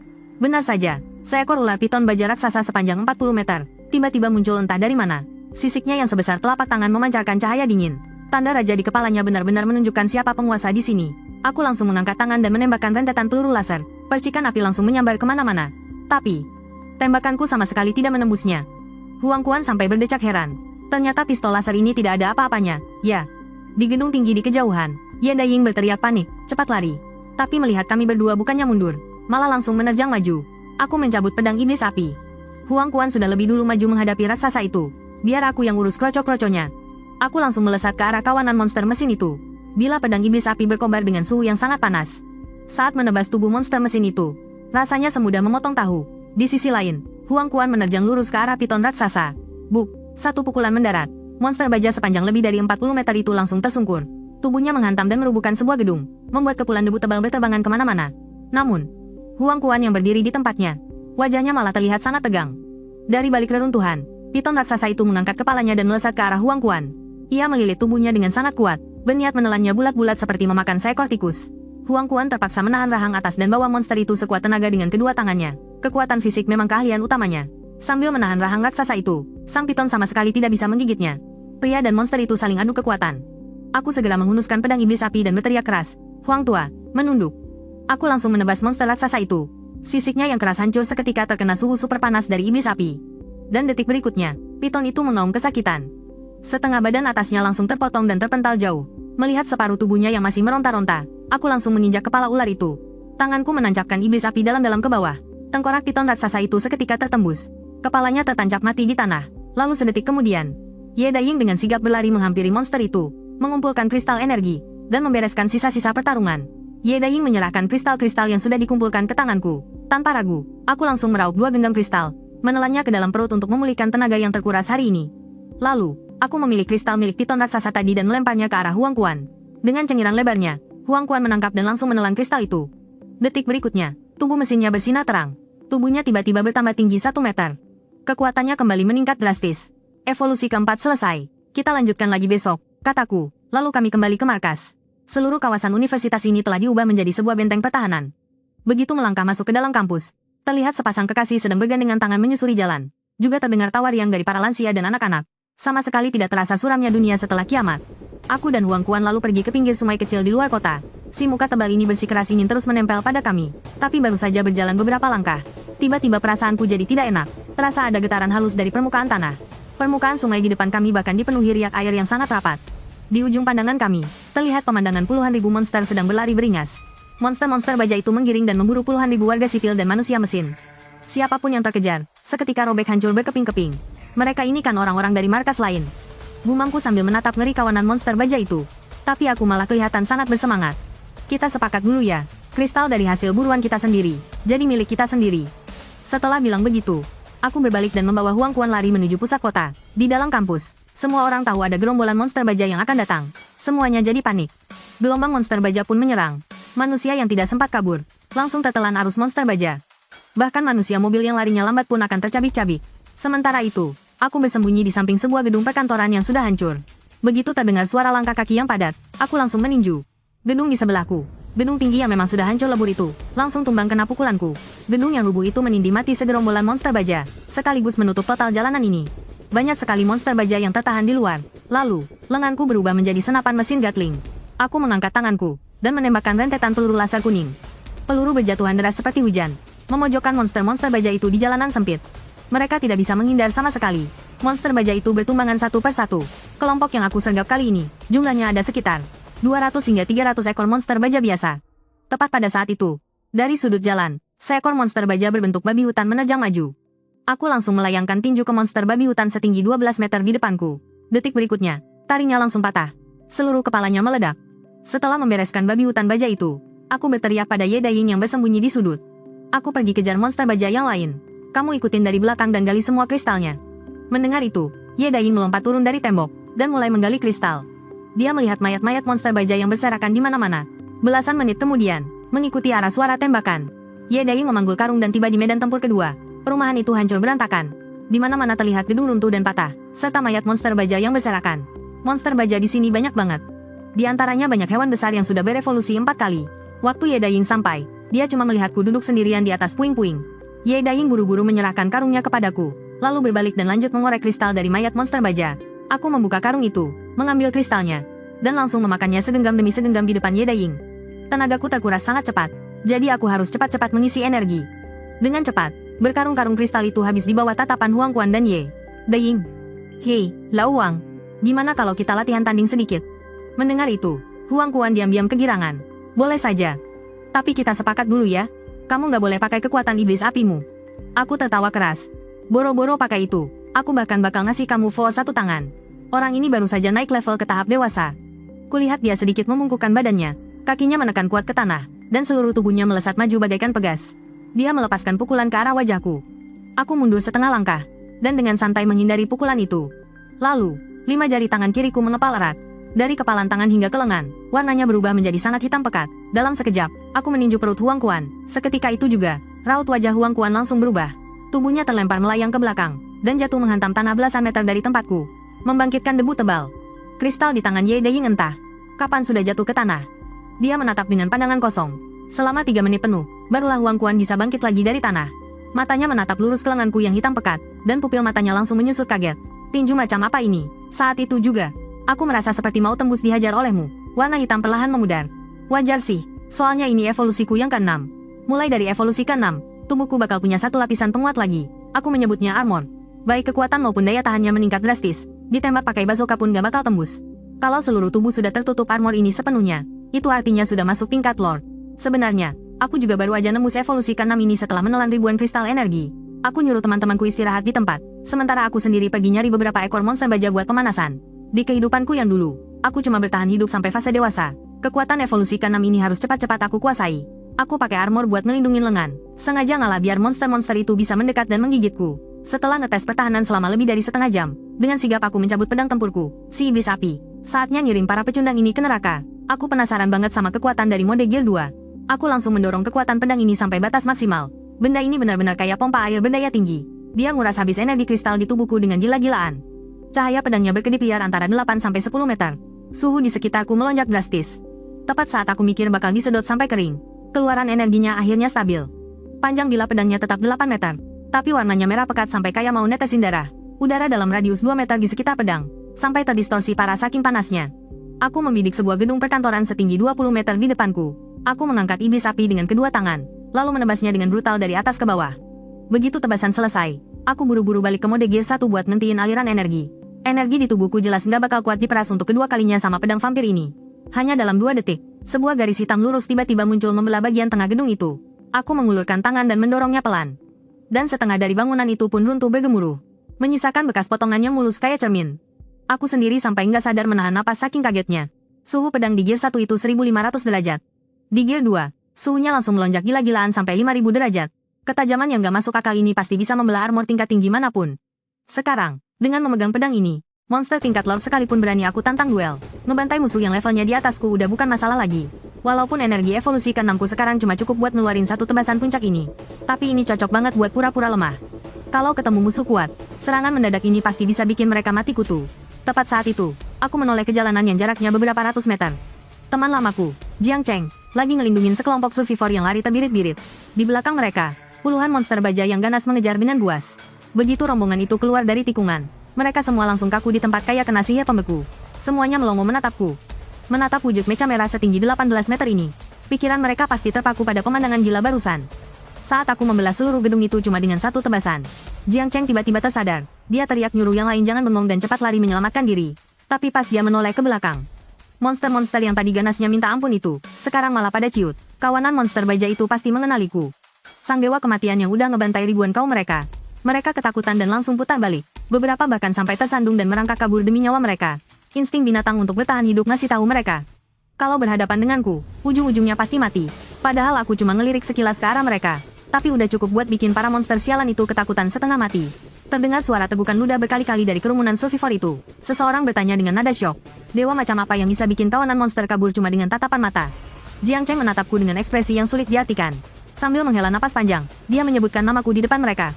Di matanya, aku ini jelas-jelas pemain curang yang main pakai cheat, di luar nalar manusia normal. Lagi pula, kita semua akan bangkit jadi manusia mecha di waktu yang sama. Tapi kenapa cuma aku sendiri yang kekuatannya bisa sebegitu gila? Benar-benar overpower nggak masuk akal. Akhirnya aku dan Jiang Cheng pun bertemu. Ye Daying melihat ribuan orang yang mengekor di belakang Jiang Cheng.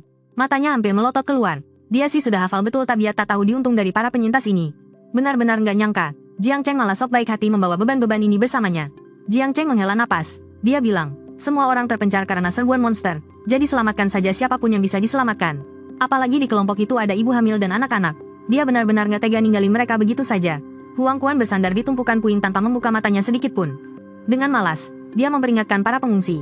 Monster besi di sekitar sini sudah dihabisi semua. Kalau masih mau hidup, cepat cari makan sendiri sana.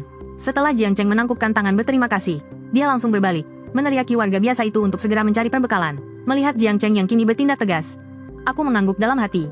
Dia memang sudah jauh lebih dewasa. Aku memanggil Huang Quan dan Ye Taiying untuk bersiap mundur, menuju ke lokasi perburuan monster berikutnya. Jiang Cheng buru-buru menghentikan Ye Daiying, lalu dengan murah hati melemparkan beberapa kotak peluru penembak jitu khusus. Ye Daiying juga nggak mau kalah. Dia memaksa menjejalkan beberapa kristal evolusi ke tangan Jiang Cheng, lalu langsung kabur. Huang Quan yang melihat itu merasa terhibur, dan dengan santai ikut melemparkan 2 buah kristal evolusi tahap 3 kepada Jiang Cheng. Dia tertawa terbahak-bahak dan bilang, kalau Jiang Cheng sudah melakukan apa yang ingin dia lakukan, tapi tidak pernah kesampaian. Kalau ada kesempatan nanti, kita harus minum bensin berbarel-barel sampai puas. Angin kencang menyapu asap mesiu di kota itu. Bayangan kami bertiga semakin menjauh di bawah langit yang kelabu. Hanya menyisakan Jiang Cheng yang menggenggam kristal itu, dan menatap kepergian kami dengan pandangan yang sulit diartikan. Dalam perjalanan menuju kota berikutnya, aku mulai menetapkan aturan untuk tim ini. Mulai sekarang, kristal yang didapat dari aksi individu, sepenuhnya jadi milik sendiri. Sedangkan barang jarahan dari pertarungan kelompok, akan dibagikan rata sesuai dengan seberapa besar kontribusi masing-masing. Ye Daiying yang cuma ikut nebeng cari untung, tentu saja langsung mengiyakan dengan semangat. Huang Quan juga mengangguk, tanda tidak keberatan. Aku pun lanjut mengumumkan tugas Ye Daiying sebagai penembak jitu. Dalam pertempuran nanti, dia bertugas memancing tembakan musuh, memantau medan, melindungi kita saat mundur, plus membersihkan sisa-sisa pertempuran. Ye Daiying langsung ngerem mendadak. Dengan wajah melas dia ngomel, kalau tugas melindungi saat mundur itu sama saja dengan cari mati. Kalau monster besinya sampai bikin aku dan Huang Quan harus kabur, terus dia yang disuruh jaga belakang, jelas badannya bakal hancur gak bersisa. Dengan kesal aku langsung membalas, kalau tugasnya gampang sih, mending aku kerjain sendiri. Ngapain juga aku butuh dia? Sambil menggertakkan gigi dan menahan takut, Ye Daiying akhirnya menerima tugas berat ini. Dalam hatinya dia sadar betul, kalau mau terus numpang hidup di tim ini, dia harus menunjukkan kegunaan yang tidak bisa digantikan orang lain. Sementara itu, Huang Quan malah senyum-senyum puas melihat penderitaannya. Aku langsung menoleh dan memberinya tugas yang gak kalah berat. Mulai sekarang, dia adalah sumber daya serang utama tim ini. Kalau ketemu musuh kelas berat, dia yang harus maju duluan. Senyum di wajah Huang Quan pun langsung kaku seketika. Dia protes, kenapa aku yang paling kuat, tapi malah dia yang disuruh jadi tameng. Dengan percaya diri, aku langsung bilang padanya, baja yang bagus harus dipakai untuk mata pisau. Jurus pamungkasku, entah itu wujud iblis api ataupun armor, semuanya sangat menguras energi. Kalau dipakai cuma buat memberantas kroco-kroco, yaitu murni buang-buang tenaga. Jurusku harus disimpan buat serangan mematikan di saat yang paling genting. Lagi pula, masa orang sehebat aku harus turun tangan ngurusin semuanya sendiri? Wah, itu sih bakal menjatuhkan harga diriku. Mendengar itu, Huang Quan langsung memutar matanya malas. Dia nyeletuk, kalau aku ini cuma mau pura-pura lemah untuk membodohi lawan. Aku sih malas meladeninya, dan langsung menyalakan radio tape keras-keras. Memutar lagu hari ini adalah hari yang indah dengan volume paling maksimal. Nah, karena kita sudah sepakat membentuk tim, aku usul, kita harus kasih nama yang keren dan garang buat tim ini. Huang Quan lalu menengadah, menatap langit yang tertutup awan mendung. Lalu dengan sombongnya dia nyeletuk, karena kedepannya kita bakal membantai para dewa. Mending kasih nama tim penantang langit saja. Aku dan Ye Daiying seketika bengong mendengarnya. Nama itu benar-benar terlalu norak dan cari gara-gara. Aku langsung menolaknya mentah-mentah. Akhirnya, kuubah menjadi pasukan perang langit yang terdengar sedikit lebih waras, tapi tetap garang. Ye Daiying buru-buru tepuk tangan menyetujuinya. Memanfaatkan momen itu, aku pun langsung mengumumkan struktur jabatan tim.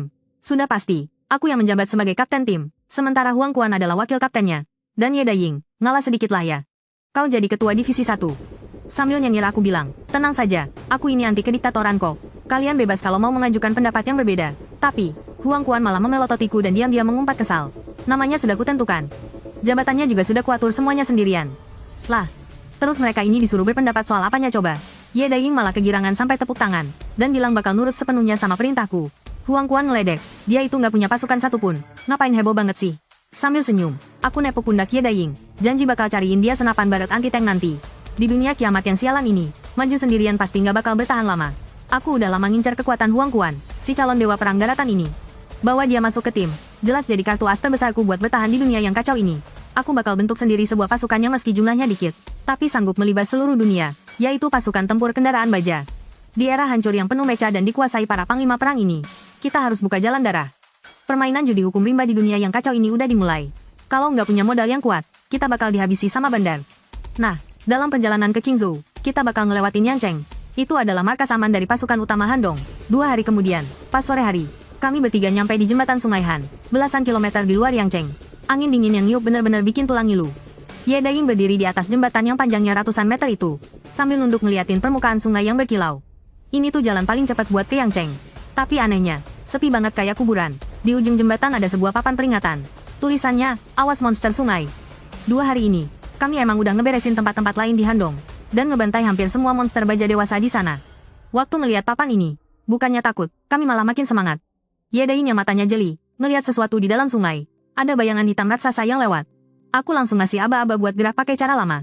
Huang Quan ngeliatin jembatan sambil ngedumel. Takut badan gedenya ini bakal langsung tenggelam ke dasar kalau nyebur. Dengan kesal aku bentak dia. Kalau masih lelet juga, mending sekarang aja aku cemplungin dia buat pakan ikan. Ye Daying maju duluan, nginjek permukaan jembatan yang udah membeku. Aku sama Huang Quan langsung berubah ke mode kendaraan tempur, ngikutin dari belakang. Pas nyampe di tengah-tengah jembatan, suasananya masih anteng-anteng aja. Ye Daying dengan pintar pura-pura kepeleset, sampai jatuh nyungsep. Tas di punggungnya kebuka, dan beberapa kristal energi jatuh kecemplung ke dalam sungai. Aku sampai nggak bisa nahan tawa. Bocah ini ternyata makin jago aja jadi umpan. Tiba-tiba, pusaran air mengerikan yang makin lama makin gede muncul di permukaan sungai. Huang Quan melototin air terus ngasih tahu aku kalau monsternya bakal muncul. Suasana yang tadinya tenang, seketika meledak ngeluarin cipratan air kemana-mana. Seekor ikan raksasa berkulit hitam yang panjangnya puluhan meter, loncat keluar dari air sampai nutupin cahaya matahari. Makhluk itu punya 4 cakar, dan mulut raksasanya penuh dengan deretan gigi gergaji yang tajam banget. Monster itu langsung meluncur mau nyaplok Ye Daying. Niatnya nelan dia bulat-bulat sebelum nyebur lagi ke sungai. Ye Daying ketakutan setengah mati sambil teriak minta tolong. Huang Quan seketika langsung berubah ke wujud mecha. Auranya meledak ganas kayak dewa perang. Dengan pukulan berat yang mematikan, dia merobek udara dan menghantam pinggang ikan raksasa itu dengan keras. Tapi sisik ikan itu kelewat licin, bikin tenaga pukulannya meleset lumayan jauh, dan cuma ngasilin percikan api sama rontokan sisik baja. Ikan itu terhempas belasan meter dan mendarat keras di atas jembatan. Dia mulai sadar kalau Huang Quan itu bahaya. Dia langsung meronta mau nyebur ke sungai buat kabur. Tapi pas makhluk sialan ini baru lompat 7-8 meter. Posisinya masih di udara dan belum nyentuh air. Pedang iblis api di tanganku udah berubah. Jadi kilatan petir merah yang nebas dengan ganas. Ikan itu ngerasain maut yang ngedekat. Dan refleks menghindar sambil meringkuk. Tapi sabetan pedang yang tajam itu sukses motong lebih dari separuh ekornya. Sisik baja hitam di bekas lukanya langsung menyala merah. Kebakar suhu setinggi 5000 derajat Celcius. Ikan itu jatuh ke jembatan. Bergulingan nahan sakit sambil mengaum gila. Tentu aja, aku nggak ngasih dia kesempatan buat napas. Sambil megang pedang menyala, aku langsung nerjang maju. Makhluk sialan ini tahu dia nggak bakal bisa kabur. Akhirnya dia nekat buka mulut besarnya yang bisa ngancurin beton baja itu, dan nyaplok ke arah kepalaku. Dia pasti mikir bisa ngunyah tangan sekaligus kepalaku sampai hancur berkeping-keping. Tapi aku sama sekali nggak ngehindar. Aku langsung angkat tangan kiriku, nahan gigitannya pakai armor bajaku. Ikan itu ngegigit keras banget di tangan kiriku. Tapi ya, jangankan hancur, lecet sedikit aja enggak. Tangan kananku mengayunkan pedang iblis api. Tanpa ragu, tebasanku memicu kilatan api yang menyilaukan. Kepala ikan raksasa itu langsung terpental ke udara dan menggelinding ke samping. Pertarungannya benar-benar bersih dan singkat. Bahkan tidak sampai 3 detik. Ye Daying dengan lincah berlari mendekat. Lalu dengan penuh semangat mengambil kristal seukuran bola basket itu. Baru saja dia mau memasukkan hasil buruannya ke dalam karung. Terdengar bentakan keras dari seberang jembatan. 5 tank kelas berat datang melindungi 15 truk tronton merah. Mereka melaju ke atas jembatan dengan gaya yang menantang. Truk-truk tronton ini wujudnya sangat mirip denganku. Hanya saja ukurannya sedikit lebih pendek. Kalau dilihat dari lambang di dada mereka, paling rendah semuanya sudah evolusi tahap 2. Bahkan pemimpin mereka sudah mencapai evolusi tahap 4. Kapten tahap 4 itu dengan sombongnya bilang, kalau monster itu adalah mangsa yang sudah mereka incar selama berhari-hari. Huang Quan menyipitkan mata dan dengan dingin balik bertanya apa maunya. Si kapten malah dengan arogan menyuruh kami meletakkan kristal itu, dan mengumumkan kalau kami ditarik paksa untuk tunduk pada pasukan Yang Cheng. Huang Quan akhirnya bisa melihat langsung kelakuan tentara resmi yang ternyata tidak ada bedanya dengan preman tukang palak. Kapten itu lalu melambaikan tangannya, dan 5 laras meriam tank yang gelap gulita langsung diarahkan tepat ke arah kami bertiga. Sambil tersenyum sinis, dia mengancam, kalau kami membantah, nyawa taruhannya. Aku pun pura-pura takut dan melangkah maju. Sambil cari muka, aku mulai memuji-muji gubernur Yang Cheng setinggi langit. Aku mulai membual panjang lebar, bilang kalau aku sudah lama mengagumi gubernur dan memang berniat untuk bergabung. Aku menoleh lalu memberi kode mata pada Huang Quan, dan menyuruh Ye Daying menyerahkan kristal yang bahkan belum sempat dia simpan itu. Dengan wajah yang sangat cemberut dan kesal, Ye Daying menyerahkan kristal kualitas super itu kepada mereka. Pasukan truk tronton itu sampai melotot tak berkedip melihat kristal sebesar itu. Kapten itu menerima kristalnya. Dia terlihat sangat puas melihat sikapku yang menurutnya seperti anjing penurut ini. Tiba-tiba, anak buahnya melirik karung Ye Daying yang tampak menonjol. Dia lalu mendekati sang kapten dan membisikkan sesuatu. Mata kapten itu langsung berbinar licik. Dengan tatapan serakah dia menatap karung itu dan berkata, dia bersedia memasukkan kami ke pasukan paling elit di Yang Cheng, pasukan Jiuyo. Tapi syaratnya, semua barang bawaan kami, dan kristal yang ada di tubuh kami harus diserahkan sebagai tanda kesetiaan. Aku pun pura-pura sangat tertarik dengan tawarannya, lalu melangkah maju beberapa langkah lagi sampai benar-benar berhadapan dengannya. Dia masih saja terus menyombongkan diri, membual betapa enaknya fasilitas di pasukan Jiuyo itu. Tanpa terburu-buru, aku perlahan mencabut pedang iblis api. Sambil menggenggam gagang pedang, aku menyeringai ke arahnya. Aku ini bisa nerima apa saja, tapi aku pantang dirugikan. Jadi, maaf saja, aku batal bergabung. Dalam sekejap, aku memutar tenaga pedang iblis api ke gigi satu. Bila pedangku memancarkan aura api yang menyala merah. Dari posisi atasku, aku mengayunkan pedang itu ke arah truk tahap, evolusi 4 itu dengan tebasan mematikan. Suhu ekstrem 1500 derajat Celcius, ditambah ledakan kekuatan mengerikan dariku, langsung membuat kepala bajingan itu putus dan tubuhnya jatuh berlutut. Di sebelahku, Huang Quan mengamuk lebih gila lagi. Satu pukulan mautnya langsung menghancurkan tank yang sekeras. Baja itu menjadi rongsokan tak berguna. Bahkan, manusia mesin motor listrik yang bersembunyi di dalamnya ikut hancur lebur menjadi bubur daging. Sisa pasukan tronton itu baru tersadar dari syok mereka dan mulai bereaksi. 4 tank yang tersisa buru-buru memutar laras meriam mereka, mengunci target tepat ke arah kami bertiga. Kalau posisinya di tengah jembatan besar, aku mungkin masih agak ragu. Takut jembatannya runtuh dan kami jatuh jadi makanan ikan. Tapi dengan jarak sedekat ini, menghancurkan kaleng-kaleng rongsok ini rasanya cuma seperti main-main saja. Para manusia mesin di dalam tank itu mengaum dengan wajah beringas, menyuruhku mampus. Aku membalas dengan tawa dingin.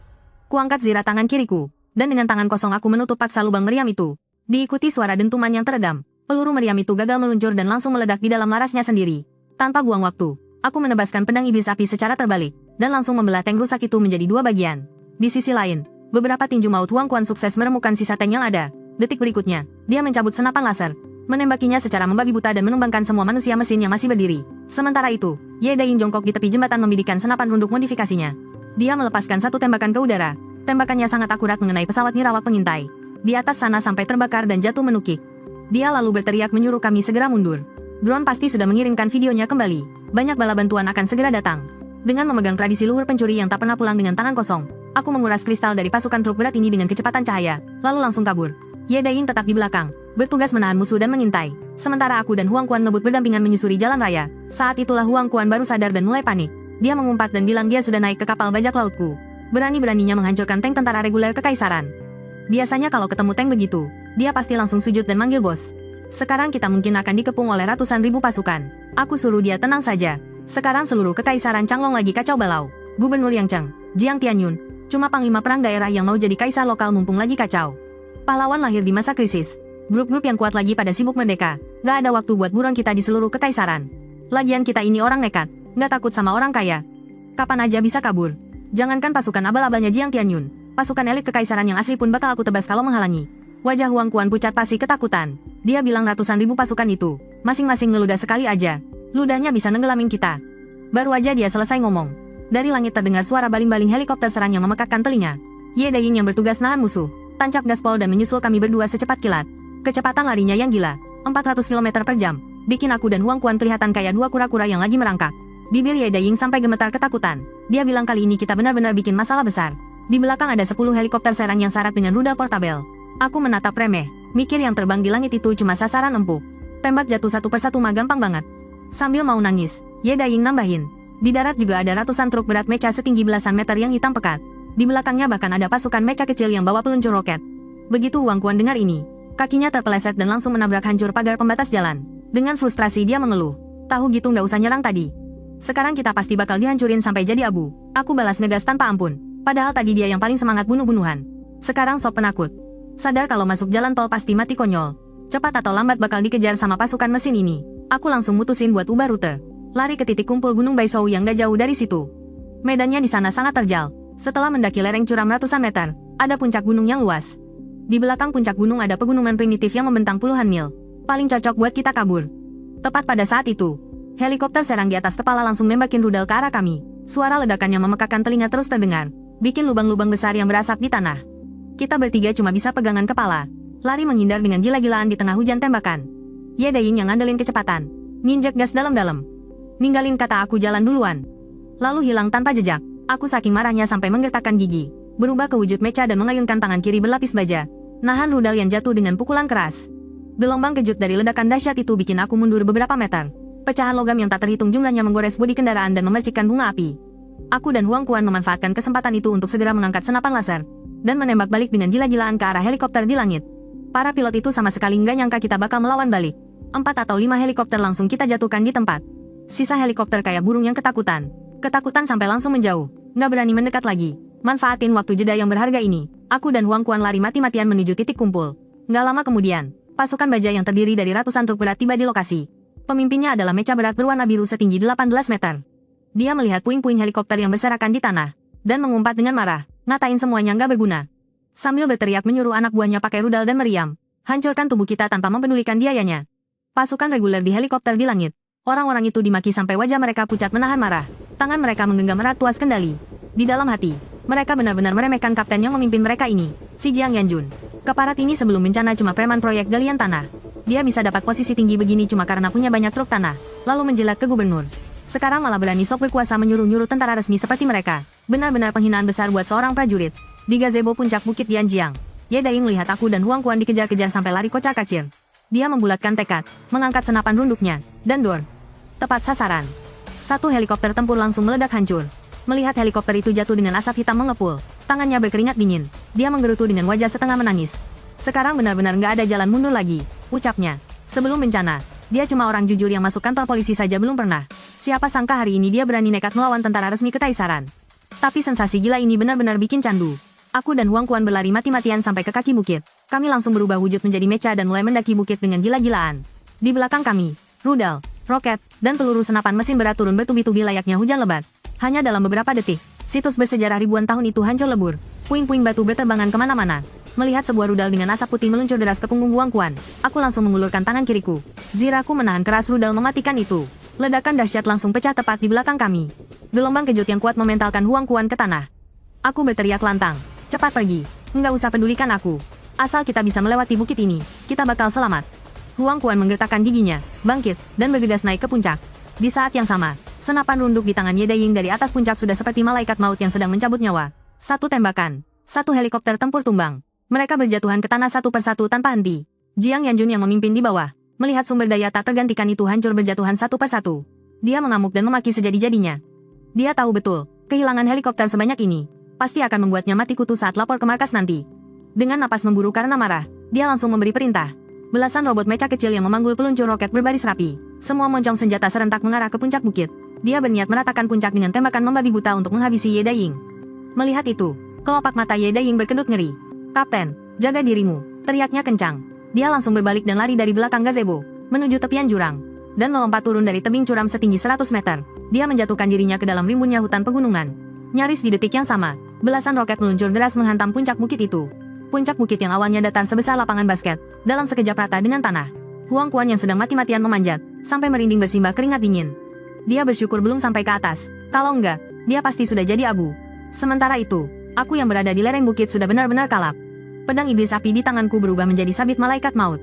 Pedang itu memancarkan kilatan cahaya merah api yang menyilaukan. Semua truk berat yang berani mendekat, ku tebas hancur satu persatu. Ku tebas semudah memotong sayur kubis. Belasan truk berat langsung hancur lebur seketika. Pemandangan itu membuat nyali pasukan di belakang ciut setengah mati.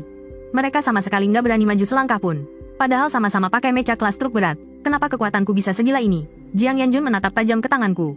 Menatap pedang iblis api dengan mata penuh keserakahan. Dia tahu, itu pasti senjata dewa yang luar biasa. Dia langsung menyuruh pasukan roketnya berhenti menembak, takut pedang pusaka itu malah ikut hancur. Lalu dia memerintahkan sisa pasukannya maju menyerbu bersamaan untuk menguras tenagaku. Tanpa adanya hujan tembakan roket, tekananku langsung berkurang drastis. Dengan bantuan tembakan laser Huang Quan dari atas bukit, aku akhirnya berhasil merangkak naik ke puncak dengan napas terengah-engah. Saat aku menoleh ke bawah, dari kaki sampai ke lereng bukit, berserakan bangkai-bangkai robot mecha. Benar-benar gila. Inilah daya hancur senjata api di awal masa bencana, yang dipadukan dengan mecha. Kalau saja nggak ada helikopter dan roket-roket sialan itu, ratusan mecha truk ini pasti sudah habis kami bantai dari tadi. Dari jarak 100 meter di bawah sana, Jiang Yanjun berteriak dengan nada arogan. Serahkan senjata kalian, dan aku akan biarkan mayat kalian utuh, teriaknya. Aku melirik ke arah hutan belantara yang lebat di belakangku. Aku tersenyum sinis mengejeknya, cuma bawa kroco segini mau menghentikanku. Begitu aku masuk ke dalam hutan ini, pasukan besarmu itu nggak bakal bisa ngapa-ngapain. Tapi bukannya marah, Jiang Yanjun malah membalas dengan seringai licik. Jangan kira dia sengaja membuang waktu hanya untuk menguras tenaga kita. Jantungku berdegup kencang, perasaanku mulai tidak enak. Tiba-tiba di jalanan kaki gunung, muncul hampir 1000 robot mesin besar berbaris rapi. Ada truk berat, ekskavator, truk tanah, semuanya ada. Ini semua adalah pasukan 9 neraka yang dipilih khusus dari ratusan ribu pasukan kota yang. Melihat gelombang baja yang padat ini, bahkan Huang Quan pun sampai menelan ludah. Dia mencoba merendah, menawarkan kompensasi kristal untuk menyelesaikan kesalahpahaman ini. Jiang Yanjun melihat mayat dan puing-puingnya memenuhi gunung, lalu mengaum dengan wajah mengerikan. Kau sudah membunuh banyak saudaraku, sekarang mau bayar pakai beberapa kristal. Jangan mimpi, hari ini dia menginginkan orangnya sekaligus pedangnya. Aku tahu anjing tua ini mengalami kerugian besar, dan sangat butuh pedangku ini untuk menebus kesalahannya. Aku malah tertawa terbahak-bahak dan langsung menantangnya bertaruh. Kita semua tidak usah pakai senjata api. Aku berdiri di sini, menantang kalian semua satu lawan satu. Huang Quan kaget dan langsung mencengkeram pundakku, mengumpat kalau aku sudah gila dan tetap di sini sama saja cari mati. Tapi Jiang Yanjun takut aku berubah pikiran. Dia dengan tidak sabar langsung menyetujuinya. Dia tahu kita punya pistol laser. Kalau dia memaksa menyerang, pasukannya pasti akan banyak yang mati. Kalau aku terdesak dan menghancurkan pedang dewa itu, dia akan benar-benar pulang dengan tangan kosong. Tepat pada saat itu, Ye Daiying yang babak belur tiba-tiba muncul dari lereng gunung. Merangkak naik dengan napas terengah-engah. Bocah ini padahal sudah berhasil lolos, ama Sisi, tapi entah kenapa malah kembali untuk bertarung bersama kami. Aku melihat ribuan mecha berat di bawah gunung. Dengan tatapan tajam aku memberitahu mereka. Sekarang, meskipun kita sembunyi di dalam gunung, kita pasti akan dikejar oleh lintah darat ini. Satu-satunya jalan keluar adalah di sini. Kita habisi pasukan mereka gila-gilaan, dan bertahan mati-matian sampai hari gelap. Begitu malam tiba, kita lari ke dalam gunung. Mereka tidak akan berani menyalakan lampu untuk mengejar, karena mereka akan jadi sasaran empuk monster baja. Aku menyuruh Ye Daiying mengambil kristal, tingkat tinggi yang jatuh dari ikan raksasa itu, lalu menyuruhnya segera membawa Huang Quan mundur. Tanpa banyak bicara, Huang Quan meraup segenggam kristal dan menelannya untuk mengisi energi secara paksa. Dia berteriak marah pada Jiang Yanjun di bawah gunung. Kalau mau main nyawa, tambahkan aku satu lagi. Jiang Yanjun menatap tajam Huang Quan, seolah sedang melihat pembunuh ayahnya. Dan dengan gigi gemetar berkata bahwa hari ini tidak ada yang boleh hidup. Huang Quan dan Ye Daiying sama-sama menolak untuk lari dari pertempuran. Ya sudah, kalau begitu kita bertarung habis-habisan sesuai aturan lama. Aku menelan kristal dari ikan raksasa itu, lalu melemaskan otot-ototku. Aku berteriak ke arah bawah gunung. Namaku Lin Qing. Orang yang akan mengirim kalian ke neraka. Huang Quan dan Ye Daiying juga ikut meneriakkan nama mereka. Jiang Yanjun di bawah gunung tampak marah, sama sekali tidak peduli dengan nama kami. Dia memerintahkan anak buahnya membentuk formasi 300 orang, bergantian menyerbu ke atas gunung. Aku menggeram pelan, mengingatkan saudara-saudaraku untuk bersiap. Belasan detik kemudian, gelombang robot pertama menerjang seperti anjing gila. Sebuah ekskavator dengan bor berputar kecepatan tinggi di lengannya, langsung mengincar dadaku. Bor semacam itu bisa menembus batu besar seberat beberapa ton dalam sekejap. Aku sama sekali tidak menghindar, langsung mengayunkan armor lengan kiriku, dan melayangkan pukulan keras secara langsung. Ekskavator itu malah menertawaiku yang dianggap cari mati. Tapi wajah Jiang Yanjun di bawah sana langsung pucat dan memaki dalam hati. Para pion itu sama sekali tidak tahu betapa mengerikannya kekuatan armor lengan kiriku. Terdengar suara dentuman keras seperti tulang patah. Bor beserta seluruh lengan ekskavator itu hancur berkeping-keping dalam sekejap. Aku langsung membalas dengan pukulan yang menembus dadanya. Saat menarik tanganku, aku langsung mengambil kristal dari dalam tubuhnya dan langsung menelannya. Seluruh gerakan ini sangat mulus, bahkan tidak sampai 2 detik. Melihat para robot lain mengepung dengan beringas, aku tiba-tiba mencabut gagang pedang iblis api. Truk-truk berat itu hampir tertawa terbahak-bahak melihatku mengayunkan gagang pedang yang kosong. Detik berikutnya, kepala naga dari pedang iblis apiku menyemburkan energi dengan ganas. Bila cahaya merah darah sepanjang 8 meter melesat keluar. Udara di sekitarnya langsung terbakar saking panasnya. 4 mecha truk berat yang maju duluan hancur terbelah 2 sebelum sempat bereaksi. Si bocah Ye Daiying memang lincah banget. Dia tiba-tiba nongol dari samping, dan dengan santainya mencongkel kristal dari mayat musuh. Di sisi lain, Huang Quan ngamuk kayak kesurupan dewa perang. Sepasang tinju besinya menghajar membabi buta. Nggak sampai setengah menit, 7-8 truk berat udah dia ubah jadi rongsokan. Kami berdua menjaga mati-matian sisi kiri dan kanan puncak bukit. Nggak ada satupun cecunguk yang kami biarkan lolos. Setiap kali pedang iblis apiku berayun, beberapa mecha langsung tumbang. Tanah dipenuhi potongan tubuh yang berserakan. Banyak juga rongsokan yang terbelah 2. Dalam sekali tarikan napas, aku sudah membantai 100 lebih manusia mecha itu. Tanganku sampai pegal setengah mati, nyaris nggak bisa diangkat lagi. Ye Daiying buru-buru memeluk tumpukan kristal yang baru dia kumpulkan, lalu menyuapkannya ke mulutku dan Huang Quan. Melihat anak buahnya ketakutan setengah mati dan terus mundur, Jiang Yanjun marah besar sampai nyaris muntah darah. Dia mencabut pistolnya dan berteriak keras. Siapa yang berani mundur selangkah? Mati kalian. Aku menelan beberapa genggam kristal, lalu mendongak menatap langit. Aku memberi isyarat pada Huang Quan supaya nggak usah terlalu memaksakan diri. Tahan sebentar. 10 menit lagi. Begitu matahari terbenam, kita langsung kabur ke dalam hutan. Biar mereka nggak dapat apa-apa. Tapi Jiang Yanjun rupanya sadar. Dia tahu aku cuma mengulur waktu sampai malam tiba. Saking paniknya dia sampai mencak-mencak. Dia langsung mengambil kapak tempur raksasanya, dan memimpin anak buahnya menyerbu ke puncak. Aku langsung berteriak pada Huang Quan. Kami berdua serentak mengeluarkan moncong senapan laser. Tanpa basa-basi, kami bidik ke arah lereng bukit, dan langsung memberondong mereka habis-habisan. Hujan tembakan mematikan itu seketika mencabik-cabik pasukan mecha truk berat. Jiang Yanjun kaget bukan main. Dia refleks menunduk, lalu merangkak ketakutan mencari tempat sembunyi. Dengan kesal dia memaki-maki, menuduhku main curang. Katanya nggak boleh pakai senjata api, bangsat. Aku cuma tertawa sinis dan membalasnya. Namanya juga perang, bodoh. Emangnya gue bakal bego ngajak kalian adu jotos ha? Daya hancur senapan laser ini jauh lebih gila daripada pertarungan jarak dekat. Cuma dalam 5 detik, puluhan musuh sudah terkapar. Mata Jiang Yanjun benar-benar merah karena murka. Dia berteriak histeris, menyuruh pasukannya maju meski harus mati konyol, demi merebut sisa jarak beberapa meter ini. Si tua bangka ini memang mantan preman dari dulu. Dia tahu betul pantangan terbesar dalam tawuran adalah rasa takut. Asalkan ratusan anak buahnya maju serentak, sekuat apapun aku, pasti bakal hancur digebuki mereka. Tiba-tiba, senapan Huang Quan ditangkap erat oleh seorang manusia mecha yang nekat mati. Belasan orang langsung menerkamnya seperti serigala kelaparan, menguncinya di tanah. Melihat Huang Quan nyaris tewas di sana, aku langsung melesat maju secepat kilat. Satu tebasan pedangku langsung menerbangkan beberapa kepala. Tiba-tiba, Aku merasakan firasat buruk dari arah belakang. Tanpa menoleh sedikit pun, aku langsung menahan serangan itu dengan zira di lengan kiriku. Terdengar suara benturan besi yang memekakkan telinga. Lengan kiriku berhasil menahan tebasan kapak raksasa milik Jiang Yanjun. Tapi, hanya dalam beberapa detik itu, 100 lebih pasukan mecha sudah membanjiri puncak bukit seperti air bah. Mereka mengepung kami dari segala arah. Aku menatap dingin ke arah musuh yang mengepung kami. Lalu aku berteriak menyuruh Huang Quan bersiap mundur. Wajah Jiang Yanjun terlihat sangat buas.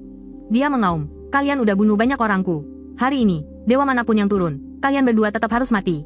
Tanpa banyak bacot, langsung kutarik tuas pedang iblis apiku ke gigi 2 alias batas maksimalnya.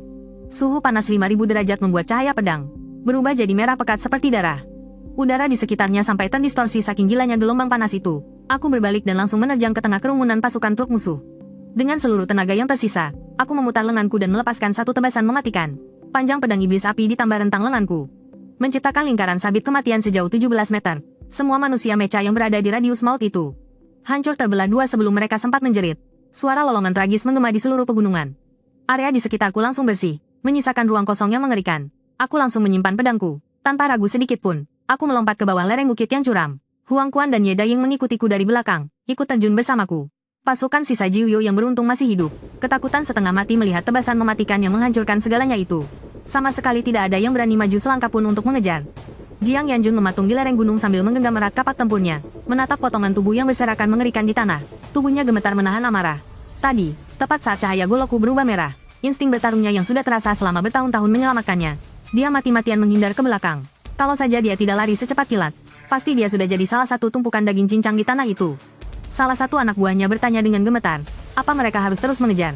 Jiang Yanjun menatapnya dengan tatapan sedingin es, lalu mengayunkan kapak tempurnya dan langsung menebas putus kepala kroco sialan itu. Dia membentak anak buahnya yang tersisa, menyuruh mereka segera membereskan sisa pertarungan dan lenyap dari sana. Malam pun tiba, jejak kami benar-benar hilang di telan lebatnya hutan belantara. Jiang Yanjun menatap tajam ke arah hilangnya kami, mengepalkan tangannya sampai berbunyi gemeretak. Sambil menggertakkan gigi dia bersumpah, hutang darah ini akan selalu diingat oleh seorang Jiang Yanjun. Kami bertiga berlari siang malam menembus hutan, kabur sampai ke sebuah kota kecil yang jaraknya ratusan kilometer dari sana. Lari semalaman sejauh ratusan kilometer bikin kami langsung tepar di tanah begitu sampai benar-benar tidak sanggup bergerak lagi. Dalam hati aku terus mengumpat, sialan, hampir mati cuma gara-gara satu kristal itu benar-benar tidak sepadan. Coba kalau aku tahu bakal dikepung belasan helikopter tempur dan ribuan manusia mesin, aku pasti tidak akan bertindak. Untung saja langit sudah gelap, dan si Jiang Yanjun terlalu serakah mengincar golok iblis api milikku. Makanya kami masih bisa lolos dari maut. Huang Quan juga tidak berhenti mengomel, meratapi nasibnya yang anak orang kaya, tapi sekarang malah harus bertaruh nyawa setiap hari dan jadi buronan. Tapi Ye Daying malah senyum-senyum pamer. Dia mengeluarkan sebuah kantong plastik dan bilang dengan semangat kalau aksi kita ini sangat sepadan. Gila, di dalam kantong itu ternyata ada 50-60 kristal evolusi yang berkilauan. Bocah ini rupanya memanfaatkan momen saat aku dan Huang Quan bertarung mati-matian. Diam-diam dia memungut banyak barang kualitas tinggi di medan tempur. Semuanya barang kelas atas, dari evolusi tingkat 2 ke atas. Bahkan ada beberapa yang sudah tingkat 4. Cuma sebungkus kecil ini saja, nilainya pasti setara dengan hasil buruan ribuan ekor monster baja biasa.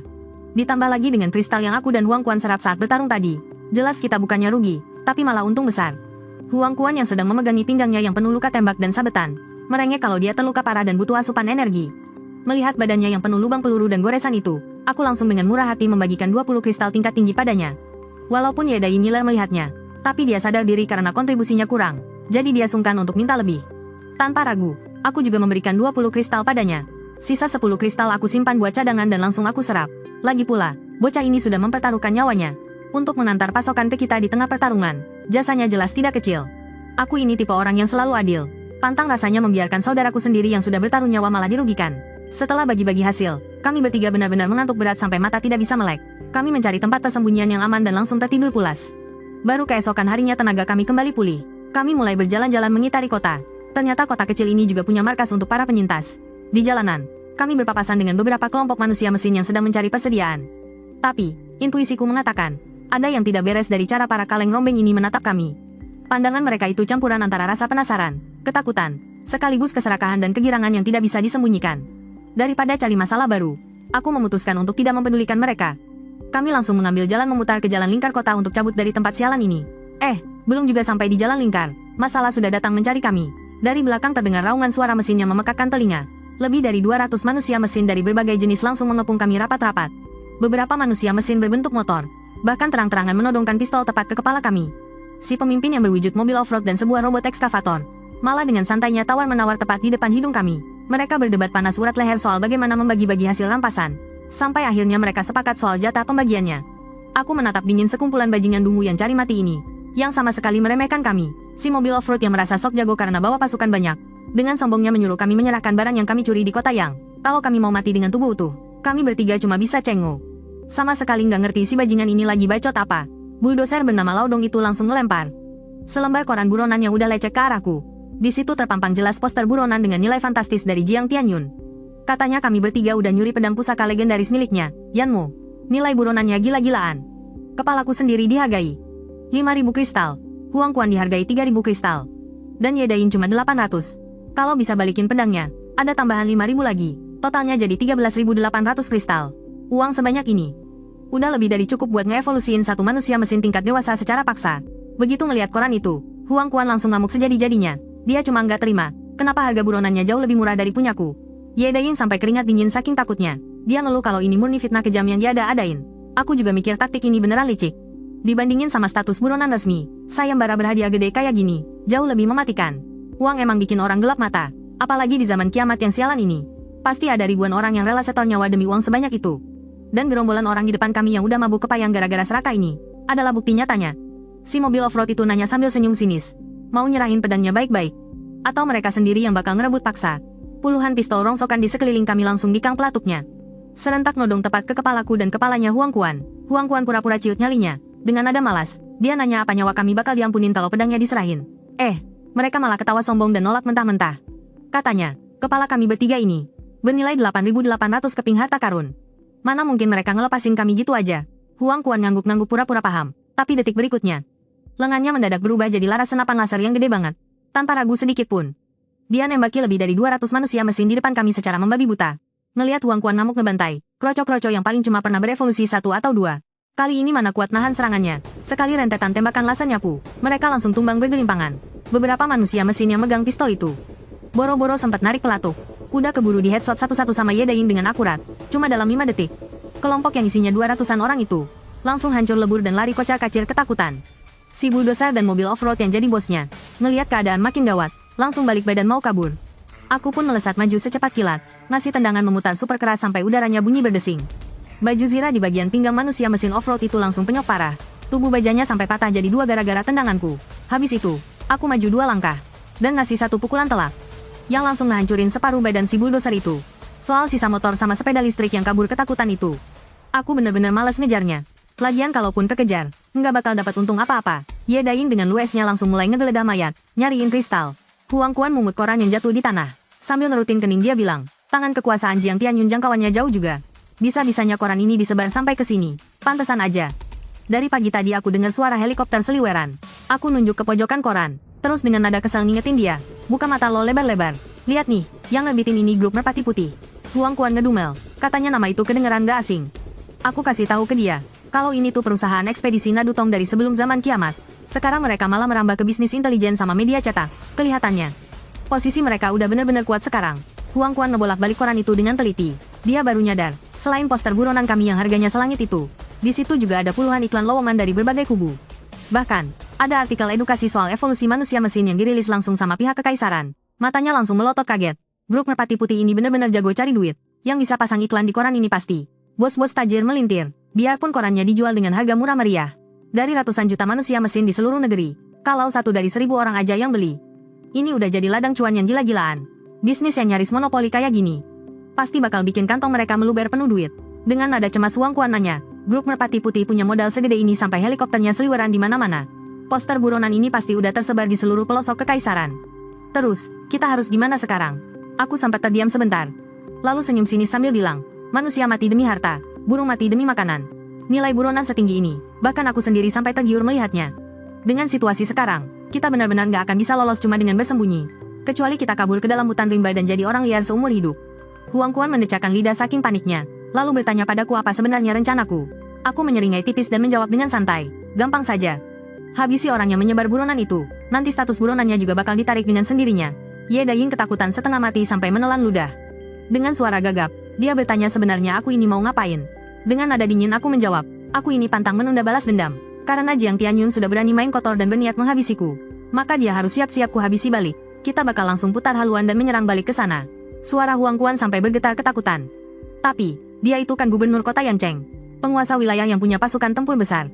Apa kita beneran mau nekat melawannya? Aku tanpa ragu sedikit pun melontarkan satu kata. Hajar. Di dunia kiamat yang brengsek ini, kalau mau bisa bertahan dan berkuasa, cara kita harus jauh lebih kejam dari orang lain. Walaupun sekarang aku nggak punya pasukan, tapi aku punya kekuatan untuk memporak-porandakan semuanya kapan saja. Orang nekat yang nggak punya apa-apa, nggak bakal takut sama orang kaya. Ngapain aku takut sama si keparat itu? Ye Daiying mengangkat tangannya dengan pelan, dan mulai memberi usul. Panglima militer seperti Jiang Tianyun itu hartanya pasti tumpah ruah. Sebaiknya kita jangan bertindak terlalu ekstrem. Kita rampas habis-habisan saja semua isi gudang kristalnya. Anggap saja kita berbaik hati menyisakan nyawanya, agar kedepannya urusan tidak makin runyam. Mendengar itu, Huang Quan rasanya nyaris muntah darah. Dua orang gila ini. Yang satu mau membunuh sang gubernur, yang satunya lagi mau merampok berangkas hartanya. Sialan, apanya yang dibilang berbaik hati, hah? Kalau kita beneran menguras habis seluruh harta kota Yangcheng, Jiang Tianyun sudah pasti bakal ngamuk dan memburu kita sampai ke ujung dunia. Tapi mataku malah berbinar. Aku bertepuk tangan dan bersorak setuju. Benar juga. Merampok dan membuat kekacauan memang selalu mendatangkan untung besar. Susah payah melawan monster. Mana bisa kaya secepat merampok gudang harta orang? Oke, sudah diputuskan.